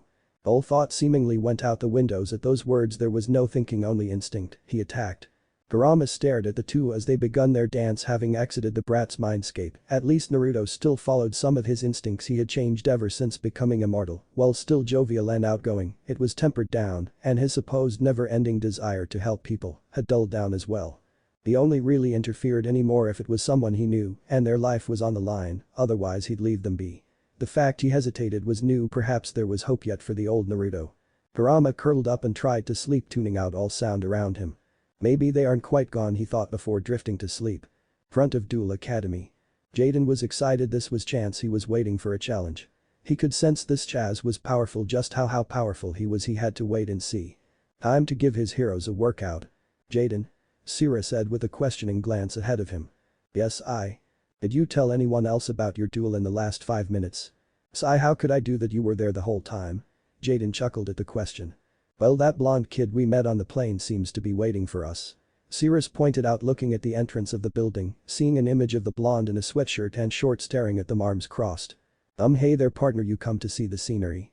Jaden joked. Naruto just stared at him with a serious face, his eyes piercing like he was looking straight through you. Jaden had to withhold a shiver. Naruto held out his hand holding something that looked like credit card. What's this? Jaden questioned, looking closely at the plastic card. It's an all-access pass of the grounds 24/7, basically you can go wherever with that with no consequence. Naruto said calmly. Both looked extremely and looked closely at the card like it was Ra's gift. Why give this to us, let alone why do you have this? Sirius questioned quietly as Jaden stared at Naruto's face like it had the answers to the mystery of the card. It's for my job, I'm lending it to you so you don't get in trouble, but I expect it back tomorrow. Naruto said calmly with the same stoic facial expression since arriving. Good luck in your duel, Jaden.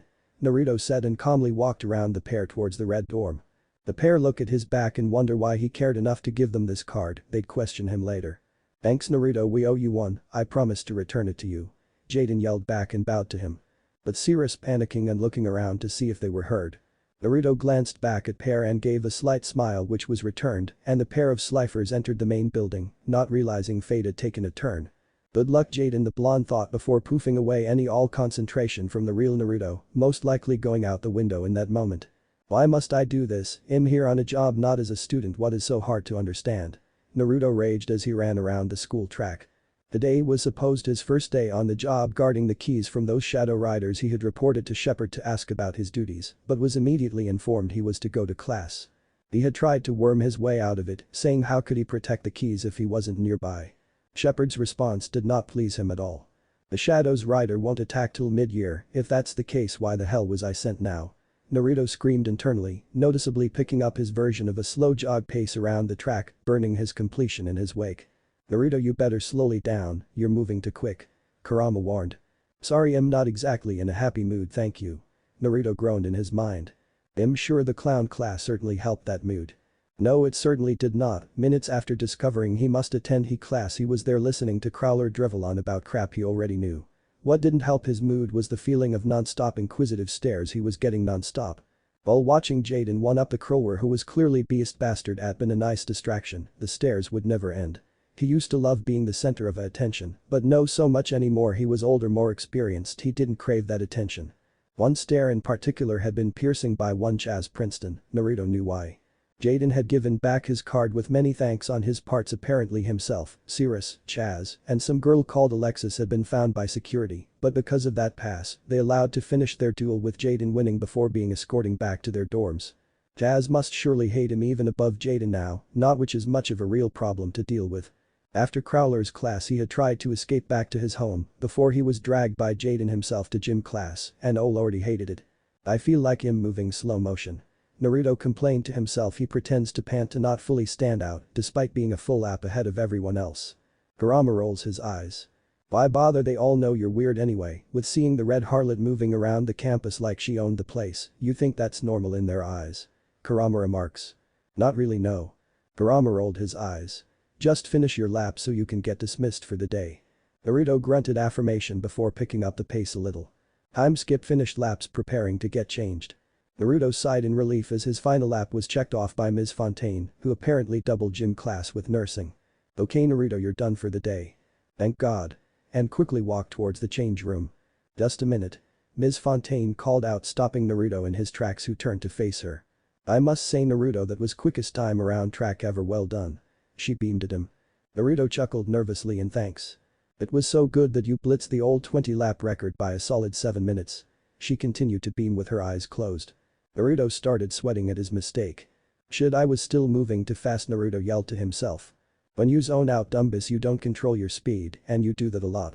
Naruto tried to smile, lie it was a fluke to the teacher, but she wasn't buying a soap of it. Well, you're free to go, do keep on surprising, we like to see our students succeed. Naruto could now tell her smile was strained and thought it was best to just get out of there. Naruto sighed at his apparent freedom and walked away to change, feeling eyes, another set of eyes piercing into his back. Goddammit Kurama.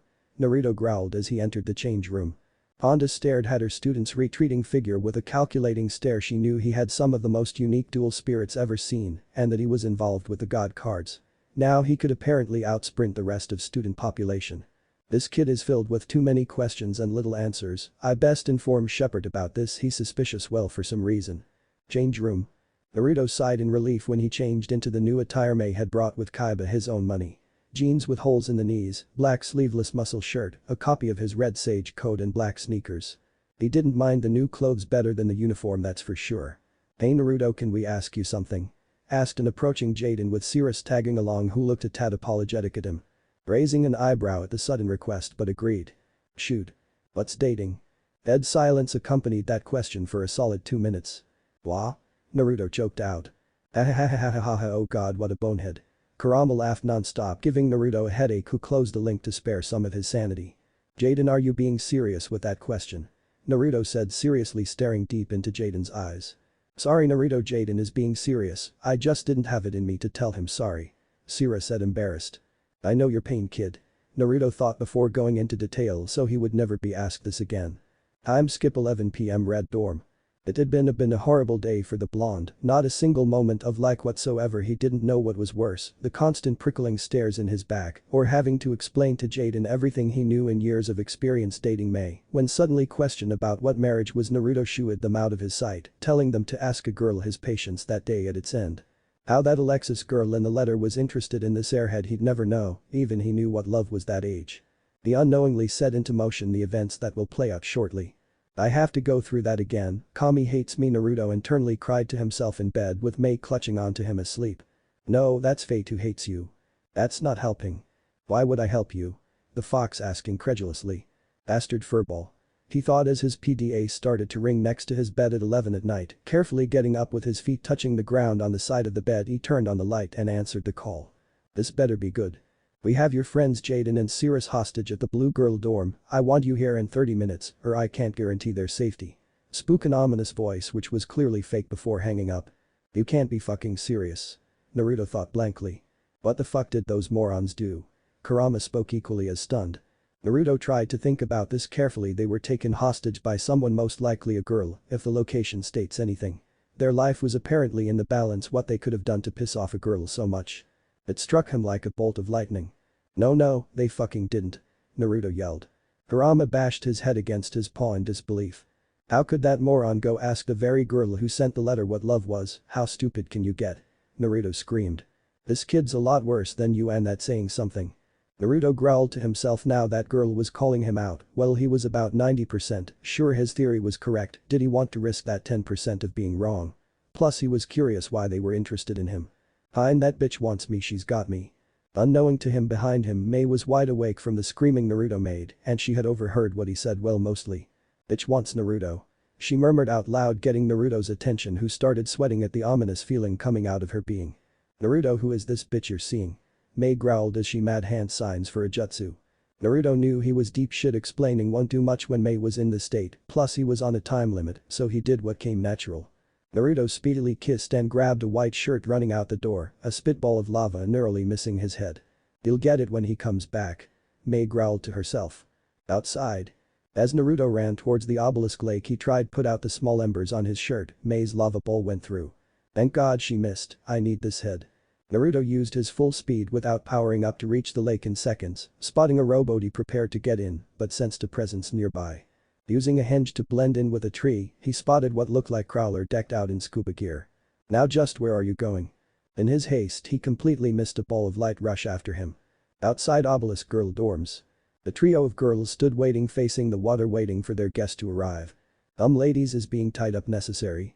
Asked a nervous Jaden who had his arms tied behind his back. Yeah, I didn't even do anything. He asked you the question. Cirrus pleaded before getting slapped across the face. My Jasmine. You trespassed in our dorm late at night to ask about live and then present letter as your alibi to get in. You're in big trouble, boys. Both Sliffers gulped. Quite. Said the tall blonde of the group. Well, they did trespass on our dorm and ask a very stupid question. Alexis said, embarrassed, a slight tinge of red on her cheeks. I don't believe they wrote the letter, hence someone put them up to this. Obelisk girl dorms. Naruto had left his boat anchored about half across the lake, out of sight of the girls he had sensed waiting outside the dorm. He had decided to follow Crowler to see what he was up to, seeing the clown crawl out of the water into a shrub hiding from the girl's sight. I see he a perv too? Naruto questioned, disbelieving. If he is not gay, I'll eat one of my tails. Kurama said bluntly. Naruto used henge again to hide in another bush nearby and listened as the teacher muttered. This can't work out any better. Well, I was hoping Jaden would bumble into this trap so I can take a picture to expel him. The girls want to get the Naruto kid involved as well. This is like bargain sale on lipstick. The clown cackled in glee before realizing he was being too loud and his lower in the bush. So he's hoping I get screwed over too. Well, normally I'd let this go, but I don't really like you. Naruto creeped up behind Crowler before tapping his shoulder. The clown panicked and hastily turned around right into Naruto's fist and was laid out cold. Naruto dragged the body away to the side of the building and threw him through an open window. Do you know where you just threw him? No, why? Kurama placated the blonde. Nothing, get back to the boat, we're almost out of time. Naruto quickly ran across the water towards the boat they had left anchored, leaving Kurama to his thoughts. I so look forward to his reaction later. He can't even remember where he's been in this school. Kurama thought to himself, any concern he had of Crowler possibly drowning in the ladies' onsen, deserting him, not that he actually cared for the flesh bag. Both completely missed a ball of light still tailing them. Obelisk blue girl's dorm entrance. There he is. Thought Alexis. She had been looking forward to this moment. While having to tolerate a very unpleasant question from a naive teen, she had turned it around into her favor. She had been curious about Naruto since day one, his apparent dual monster girlfriend, and now this all area past that odd saved their bacon last night. She had many questions for her fellow blonde. Naruto boat. That's Alexis, isn't that the girl we saw yesterday? Yes, she is. The fox conquered. Let's see what she wants. Obelisk blue dorm's entrance. Alexis smiled at the arrival of his opponent as he exited the boat and tying it to the jetty, although his state of dress left much to be desired. I see you have arrived, as asked. May I ask why there appears to be burn marks on your shirt? Looking at his white sweatshirt, he noticed a large hole in it with black smoky splashes around it. The hole was certainly visible, not that he really cared, he didn't feel the cold. Passion statement. Naruto stated bluntly as if it was the truth. Alexis, Jasmine, Mindy and Cirrus sweat dropped. Right, you should really work on your lying, considering you seem to have a dual monster which can come to life and set fire to things. She replied with the same tone, causing Naruto sweat drop. Well, she saw right through that. What were you expecting that blonde to be as dumb as you? Kurama said, equally as blunt. Okay, not helping Kurama. Naruto grimaced. Although Kurobo head could certainly equal you. Kurama sweat dropped hearing Jaden talk about ripping his own shirt. Anyway, I am here now, so release the idiots and tell me what you want. Naruto said stoically. Jaden and Cirrus both sweat dropped at their classmates' lack of faith. You and me are going to duel Uzumaki. If not, I'll tell Chancellor Shepard that you and your two friends here. Alexis said, glancing at Jaden and Cirrus, who gulped. Trespassed on the girls' dorm, trying to get a peek at us in the onsen. The fact we've already had one pervert blatantly try something like that would not look good on yourselves, all access pass or not. Alexis spoke, growling the last part in disgust. They still hadn't found the pervert who blatantly left his blood on their window. Late rain had washed away the evidence, much to Naruto's luck. Naruto blinked several times in surprise at girl's statement. The threat didn't mean much to him, he wasn't really here willingly. He had to give prompt on setting up the trap, even though it was pretty obvious with the ominous message. The second part of her statement did catch him off guard. Wait, those set of breasts I saw were. Ahahahaha, karma's a bitch, you blonde fool. The fox laughed non-stop. He'd been waiting all day for this moment, and at long last his idiot friend will suffer the consequences. But she doesn't know it was me, how am I in trouble? Naruto thought back.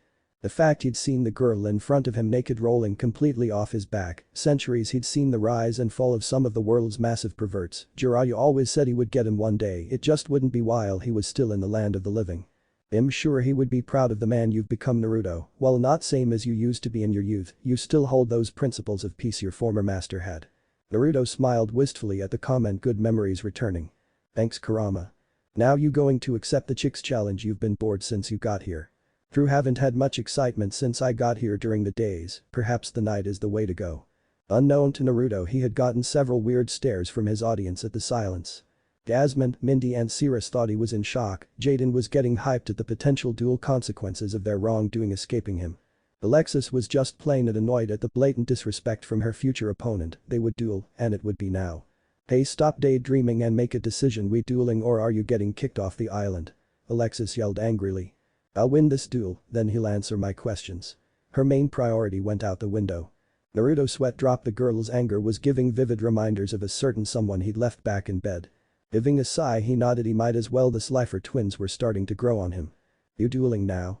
Jaden asked innocently. Naruto developed a head twitch. Son of a yes. In the forest adjacent to the lake. The same ball of light could be seen out of sight, shined brightly before shifting into the shape of a person. It is him, I can't believe he's here, and he's going to duel too. On top of the lake. Naruto and Alexis could be seen standing on two different rowboats facing each other. Jaden and Alexis were with Naruto, and Mindy and Jasmine were with Alexis. Let him, Alexis, show that Slifer who's boss. Yelled Jasmine. Teach him a lesson he'll never forget. And if possible, can you get his number for me? Mindy asked timidly, holding her face covering a small blush. Jasmine looked at her incredulously as Alexis' eye twitched in annoyance. Ladies, there's plenty of Naruto to go around. Naruto raised his arm out wide in a welcoming gesture as he smiled, leaving a further blushing love-stricken maiden and two raging obelisk girls. Hey pervert, you're not getting any of us, try anything, and I will crush what makes you a man. Alexis said in a tone that promised pain beyond all recognition. Love is a battlefield. Mindy murmured to herself, still lost in her own world. Fine, fine. Naruto muttered, waving his hand before feeling a hand pat his shoulder. Hey Naruto, you dueling now? Jaden again asked. He was really excited and wanted them to just get it on. His expression quickly turned panicky as he clung onto Cirrus for comfort from Naruto's menacing gaze, to who quickly turned around and silently activated his dual disc, with Alexis following his example, a smirk replaced her angered expression. Let's do this, duel. Duel. Alexis. 4,000. Naruto. 4,000. Alexis smirked and drew a card. Ladies first, and I summon a Duel Cyber, rise up. A graceful ballerina with a ribbon covering one of its eyes rose up on the water, taking a graceful dancer opening pose. The Duel Cyber LV4 ATK 1200 Def 1600. I then play two cards face down. Your turn, playboy. Two large face down card holograms taking their place. The ballerina, wow, she's pretty. Cirrus whispered, blushing slightly at her appearance. Smooth moves from Alexis. Now we get to see what Naruto's got. Jaden said excitedly, with Naruto's sweat dropping at his enthusiasm. Ignoring the kid, he chose to analyze his opponent more closely. The Cyber Angel, I see, so a cyber deck is what she's running. Not a bad archetype of cards, could be a challenge if used correctly, but we'll see. Naruto thought to himself. My turn. Naruto yelled across the water, drawing. Naruto smirked, seeing a familiar face in his hand. Well, I'd love to play you first. I think this combination is much more fitting. I play the spell Hidden Mist Jutsu. As the name implied, a deep mist slowly descended on the water, quickly getting thicker till it completely covered everyone from each other's sights. Alexis could just see a Duel Cyber in her sight, but nothing else. The water was still, and there was silence. Everyone was freaking out. They could feel shivers down their spine from unknown pressure being forced upon them. Even a sheen of sweat could be seen on both Monster and her master Alexis. Naruto's face curled into a smile seeing her expression through the mist with his special eyes. He remembered doing this trick with Joey and Tristan, they pissed their pants with what came next. Wonder if these girls are tougher than a pair of grown men. Naruto thought his activated Rin Sharingan glowing in glee. You know Alexis, in the ancient past they were a group of swordsmen of extraordinary skill with a blade of various shapes and sizes. But above all else they were assassins of extraordinary skill, but one thing set them apart from others. Naruto spoke ominously thoroughly through the mist. What's that got to do with anything? Alexis responded, trying to keep her remaining cool as her two friends clutched each other tightly. They were prodigies in the art of silent killing, the ability to move undercover without making a sound, you would not even see the blade coming. Naruto spoke in the same dark tone through the mist, sending further tingles down everyone's spines. I love this part, let me do it. Kurama demanded, switching control with the blonde briefly.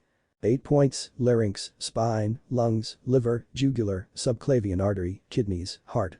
Now which vital point will I strike? Bastard's trying to scare us with intimidation, I got to admit he's doing a good job. Alexis thought, looking carefully at her card-filled hand which was slightly shaking. Alexis barely had any time to react as a large blade cut through mist in a wide arc, slicing Atoli Cyber's head clean off, followed by it exploding. Multiple screams ensued in that moment. The image was frightening, she barely noticed the loss of life points as she stared at the image of the demon crouch on the water, mammoth blade curled over his shoulder, visibly displacing the mist that went near its edge. Alexis clutched her chest, taking deep breaths, slowly getting over the shock of the appearance of man crouching on the water. Alexis. 3200. Naruto. 4000. Alexis glanced at her life point meter, seeing it go down after that surprise assault. For a second she thought it could have been. Quickly shaking her head to get her thoughts together, she analyzed the being as it rose to a standing position and slowly retreated into the mist. I've seen this guy before, at the testings, Abusa I think its name was. She analyzed, finally getting her breathing normal again.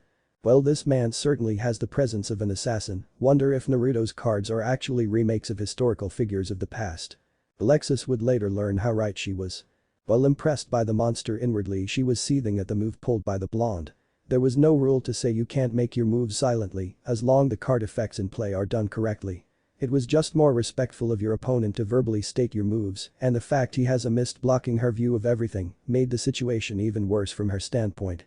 She had no time or warning to actually counter before Zabuza struck, no reaction time at all.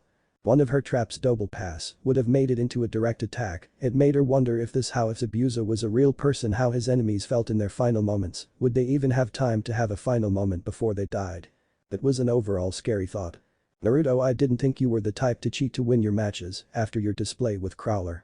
Alexis yelled through the mist with an irritable tone. Naruto knowingly smirked to himself at the result. Alexis was still standing, if not a bit shaken, although her anger was covering that up. Like my deck, I'm a ninja, we do what is needed to get an edge and win. Like in this instance, my support and Tweedledee and Tweedledum are still standing. The Slifer duo sweat dropped at the comment. Well, your two friend are out cold, suppose the shock was too much for them, I apologize. The fake sympathy in his tone could be clearly heard. As Alexis quickly glanced behind her to see her two friends collapse together in embrace. Alexis' eyes widened in shock. How could he possibly know that? Well, I do apologize for the little scare, but I do believe we have a duel to finish. Let your friend rest there, fine, trust me, and it's your turn by the way. Naruto spoke sympathetically this time, he'd scared them enough. Alexis shakily got back into position facing the mist, trying to put everything that has happened in the back of her head to jumble together later. I draw. Shakily drawing the card, she let a small smile grace her lips. I play Mystical Space Typhoon, your little scare tactic ends here. Gale force tore across the water, quickly blowing mist away, along with giving the boys a nice blow dry. Naruto was enjoying the sea breeze, reminded him of wave country and other things. Man of a 1000's jutsu, my ass, why didn't Kakashi didn't think of this when facing Zabuza the first time? Some genius. Next I summon Cyber Gymnast, rise up. Cyber Gymnast LV4 ATK 800 Def 1800. By discarding one card from my hand to the graveyard, I can destroy one monster on your field, so your assassin isn't killing anymore. Alexis yelled. Gymnast, much to its named athletic, leapt across water before perform a spin kick to Zabuza, who was quick to block with his sword, which seemed to vibrate non-stop on contact, before quickly snapping in two, much to his visible shock as he vanished. And now I activate one of my traps, Call of the Haunted. It brings back a monster I sent to the grave earlier, so rise Cyber Prima. Cyber Prima LV6 ATK 2300 Def 1600. Sweet move, Lex. Jaden cheered. Cirrus hung his head at Jaden's comment, it was not like he could get his friend to fully understand the situation. A smile graced Alexis' lips at the comment. That's weak to bad, have to crush your friend here, now Prima attacked directly. Naruto smirked at the comment and played one of the two face down he'd placed with the mist cover. You know the saying monkey see monkey do well, I play my own Call of the Haunted bringing back Zabuza.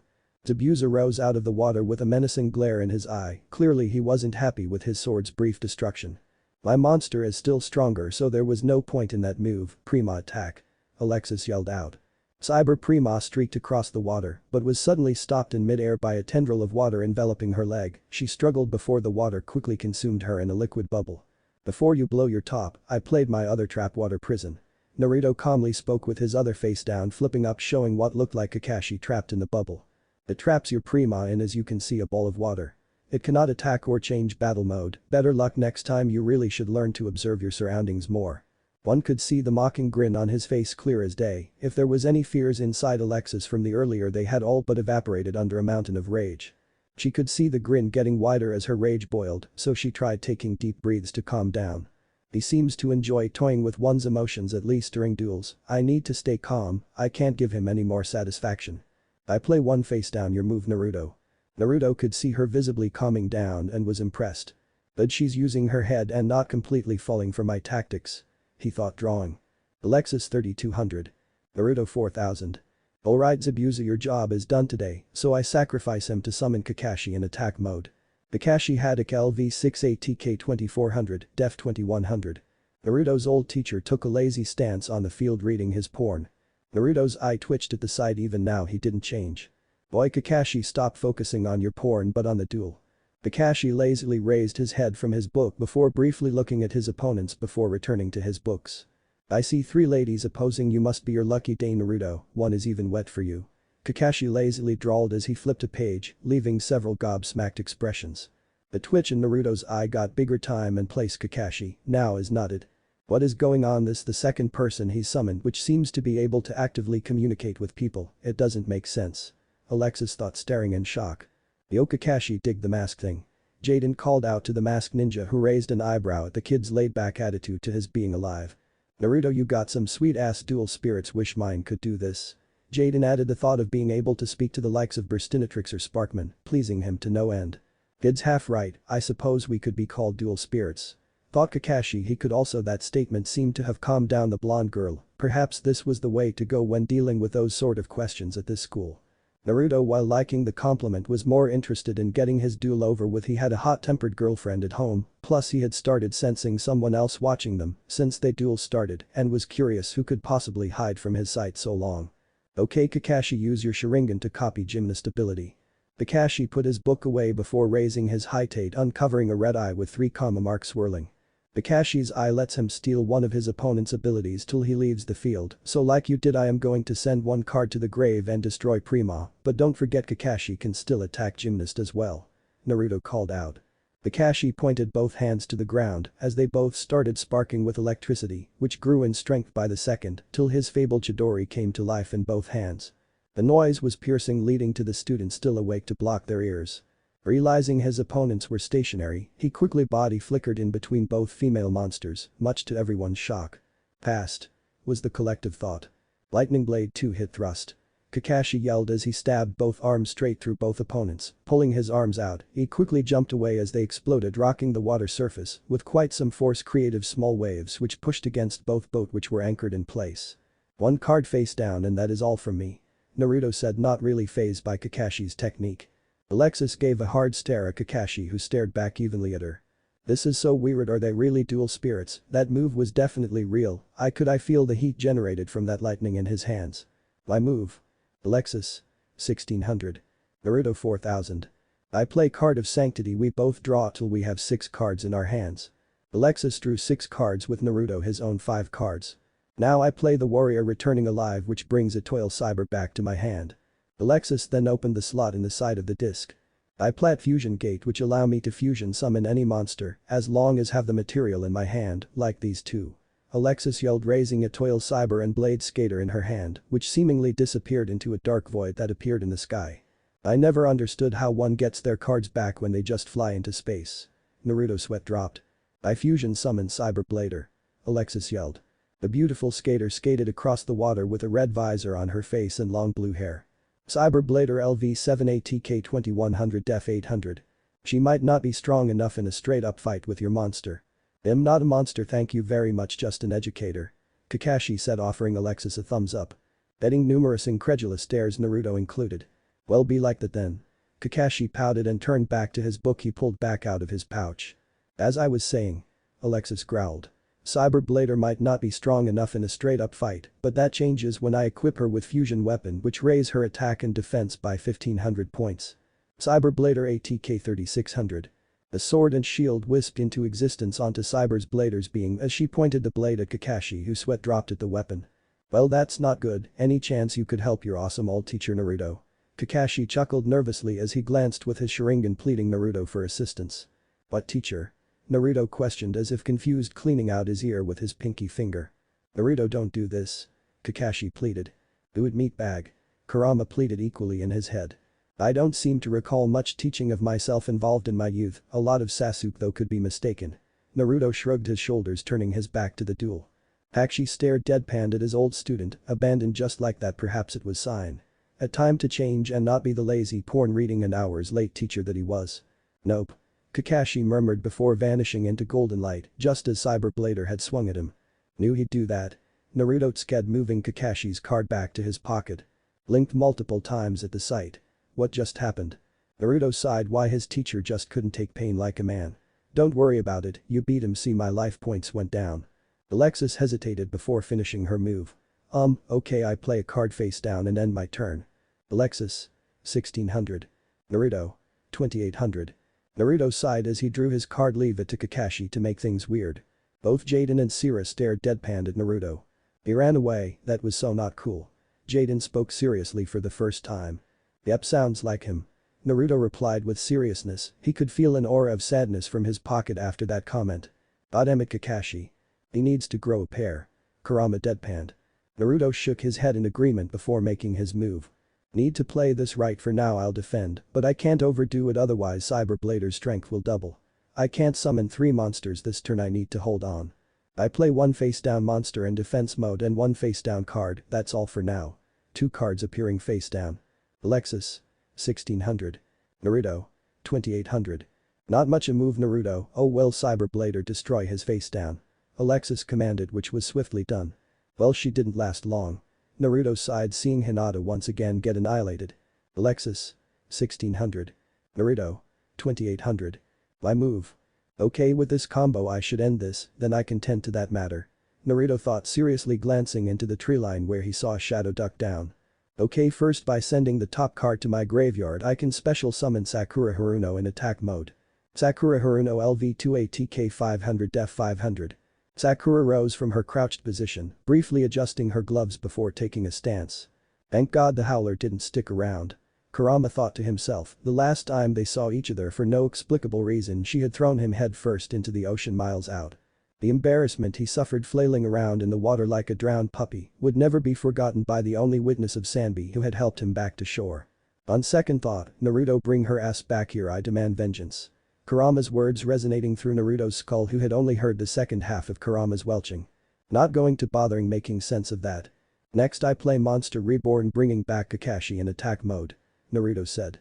Kakashi as quick as lightning reappeared on the field facing his student with the tear trails pouring down both eyes, unknowingly drowning his book into tears, much to Naruto's amusement. Naruto, my favorite, I knew you loved me. Kakashi called out, opening his arms as if to hug him, further weirding everyone else out. Now I tune Sakura together with Kakashi to perform a synchro summon. You bastard. Sakura transform into 2 rings which envelop the raging Kakashi, who dissolved into 6 stars.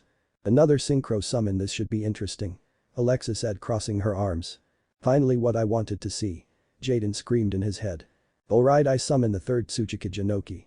Naruto yelled as a pillar of light descended in front of him. Inoki the 3rd Tsuchikage LV8ATK 2900, Def 1800. If there was one feature that stood out on the old man, it wasn't his stout height or his freckles. What is that, a potato on his nose? Was the collective thought. The old man blinked before floating up and turning to face Naruto in a stare down. He's still here? Kurama questioned. Naruto massaged his scalp, a headache coming on. Gramps, why do you still hang around, do you not like upstairs? I've told you a million times, I have my eye on you, you will not deflower my granddaughter, I might not mind you so much, but your family line is a different story," shouted the stout old man. "Oh come on, I told you a million times I've not had sexual relations with Kuretsuchi," Naruto yelled in the old man's face. "Not through a lack of trying," Naruto whispering to himself. "Why not, she uses lava too, it would go well with the whole burning your crotch thing you have going. I'm pretty sure she's interested in Kakashi, but I think Anko already has her claws into him," Naruto thought to himself. "Quite literally, I might add," mused the fox before glancing at their opponent through Naruto's eyes. "Is the blonde with Iraq also on your to-do list? I would if I could, but I can't, so I shan't." The fox shook his head in mixed sadness at his host, he'd been waiting for this moment. "You're let your woman control you far too much, but I don't know why you won't with this one." "What do you mean, what makes her different?" Naruto asked confused. "You've already seen goods on this one, so you're already halfway there." Kurama cackled in glee. "You seriously think me and her can happen?" Naruto asked half seriously. "Nope." Naruto was open-mouthed staring into space with Inoki still glaring at him. "Who's weirder, his spirits or himself?" everyone questioned. "In the forest." The shadowed figure giggled to herself. Kurama must have won another of their spats again. Back to the duel. Naruto tried to bring himself together, trying not to look at his opponent. "Old man, stop glaring and be useful and use your dust release and destroy her cyber blader." The old man grunted before facing the blonde girl who he had to admit had quite the figure. "Stop perving and do your job," yelled Naruto. "Stupid brat," thought Inoki before forming a cube molecules and launching it at the skater who tried to defend with her shield but was in vain as she was vaporized from existence. Once again the boats rocked with force from the impact. "So I was right, when his spirits appear the damage is more real," Alexis concluded. Naruto confused her facial expression for figuring out Inoki's ability. "As you probably guessed, Inoki can destroy one card on the field, but what you didn't know, I can use this ability once per turn." Naruto pointed at Alexis herself. "And now Inoki, attack her directly, but please just punch her softly." Inoki grunted and charged Alexis, but she was prepared. "Not so fast, I play my trap, hallowed life barrier." Her trap flipped up briefly before stopping altogether. "What?" Alexis yelled. Naruto smirked at her expression. "Good move, but I was prepared for it with my counter trap explosive tag." Naruto's own trap flipping up. "It negates the activation of your trap and destroys it." Alexis traps pixelates to the graveyard. "And now Inoki, end this," Naruto yelled. "Alright, already have some patience, I'm an old man." Inoki groaned as he gently punched Alexis, who fell on her backside next to her two friends who were slowly waking up. "Alexis. 0. Naruto 2800 winner." "Alexis, what happened, are you okay?" Mindy asked drowsily. Alexis rubbed her stomach, she had felt the blow, but it didn't really hurt her. "Yeah, I'm fine, but I lost," Alexis said quietly. "You lost to a slifer?" Jasmine yelled in disbelief, the queen of Obelisk Blue could lose. "Yeah," she said softly before staring at Naruto, who was staring at Inoki again. "Thanks for the help, old man," Naruto said cheerfully. "It's fine, but remember I have my eye on you," Inoki warned. "Okay, old timer." Naruto grinned. "Fuck off, I'm going to sleep," Inoki muttered to himself before disappearing from sight. Naruto turned to the girls as if expecting something from them. Alexis knew what it was. "Okay, you won, we won't snitch, came here and you're free to go." Alexis sighed, she still felt a bit flat losing. Naruto nodded his head with Cirrus leaping up and down in joy. "You played a sweet duel, Alexis, with some impressive combos," Jaden said to Alexis, grinning. Alexis nodded in thanks to the compliment. "Yeah, you got game," Jaden said and winked at Alexis, who blushed a little. "No way is he interested in that slifer," thought Jasmine and Mindy. Naruto wore a blank expression at the sight. "You know, for such a dumbass, he has a way with the ladies," Kurama said. "Yes, he does," Naruto said softly. "He reminds you a little of yourself, carefree and stupid." "Yeah. Naruto, time to go, you got someone to go scald," Kurama said. Naruto's eyes narrowed as he glanced to the forest, having got a sense of who it was from their energy output, which had steadily unveiled itself over the course of the duel. "Yeah." As the trio rode away, Naruto could feel the piercing glare of Alexis on his back, but chose to ignore it, he had bigger fish to fry. Alexis' boat. Alexis kept her stare on Naruto till they were out of sight. She had forgotten to ask questions she wanted originally, but figured she had time to get them answer later. "Something's going on here, I've seen dual spirits before, but never anything like around this guy, either way I'll get my answers," she promised to herself as they rode away back to their dorm, where a little surprise Naruto had come across earlier would be waiting for them. "Looks like Naruto has another girl on his case." The shore red sighed. Cirrus could be seen staring into space as he walked beside Jaden back to Red Dorm. Naruto had left them to go somewhere, so he felt he could finally speak his mind. Jaden. Cirrus spoke softly. Ah yes Do you reckon any of Naruto's spirits are normal because their ones he's shown are fucking weird? Cirrus said staring into space. Jaden's sweat dropped at his sudden strange assertiveness. Maybe Cirrus, maybe. Forest next to the lake. Wow, he's gotten so strong. The shaded person thought before seeing Naruto headed in her direction. Oh no, he's coming this way, what do I do? He must have been worried sick about me. The person panicked looking around. Do I hide, do I run, do I speak to him, so many options, what I do. The person screamed in her head before feeling a hand grab her shoulder and then screaming verbally. Ah. You know, when going on extended vacation, it doesn't mean I don't expect some form of communication to know if you're still alive. Naruto spoke in a low tone that promised pain. The shadow gulped and chuckled nervously, adjust her hat on her head. I'm sorry, I know when the pharaoh went to rest I promised to return to you, but I wanted to explore the world and see new things, and not just Egypt that gets boring after a while. She said dryly. When you mean exploring, I thought you meant somewhere like Paris, London, things which actual sights to see, not a school sitting on a volcano. Naruto deadpanned, but knowing who he was talking to, the response was expected. The lady chuckled, scratching the back of her blonde hair as she hovered in midair. I am get lost. Knew it, Naruto sighed. What happened? Your magic stick not point you in the right direction? Naruto said sarcastically before being bonked on the head. Hey, my magic is not like Harry Potter. She yelled. Right, magic it is definitely a hell of a lot more useful than jutsu. Naruto growled and turned around, walking back home with the blonde hovering behind him. A knowing grin formed on her face seeing her fellow blonde's facial expression. Oh, stop pouting, I did promise after I completed my training with Mahid I'll train in ninjutsu. That blasted Mahid, if he hadn't been needed by a Tem at the time he'd have been so Rasen Shuriken, Naruto growled before sighing at the girl smiling back at him. Whatever, at least you're here now. Naruto spoke softly with a look of love which was returned. I love you, Dad. I love you, Mana. The embrace the two shared was filled with love, the love of a father and daughter being reunited for the first time in years. If there was one thing that can bring old Naruto out, it's family. He missed you dearly, Mana. Kurama thought to himself, beaming for his partner, a small tear in his eye. Mana, let's go home, someone's been waiting for you equally as long as me. Naruto hinted. Man's eyes widened before hovering away to Red Dorm at full speed with Naruto jogging after her. Amuro, we'll begin your training, okay? I won't have you just using magic anymore. Naruto commanded his daughter, who nodded. Okay, Dad. Tomorrow we'll begin your training and I can contact Pegasus to change your card name to Dark Ninja Girl. He asked, determined. Sorry, Dad, not going to happen. Mana giggled. Can you at least get a longer skirt? Nope. She winked. Damn it. What if Naruto has the strongest deck in Yu-Gi-Oh! End here, and thanks for watching my video till the end.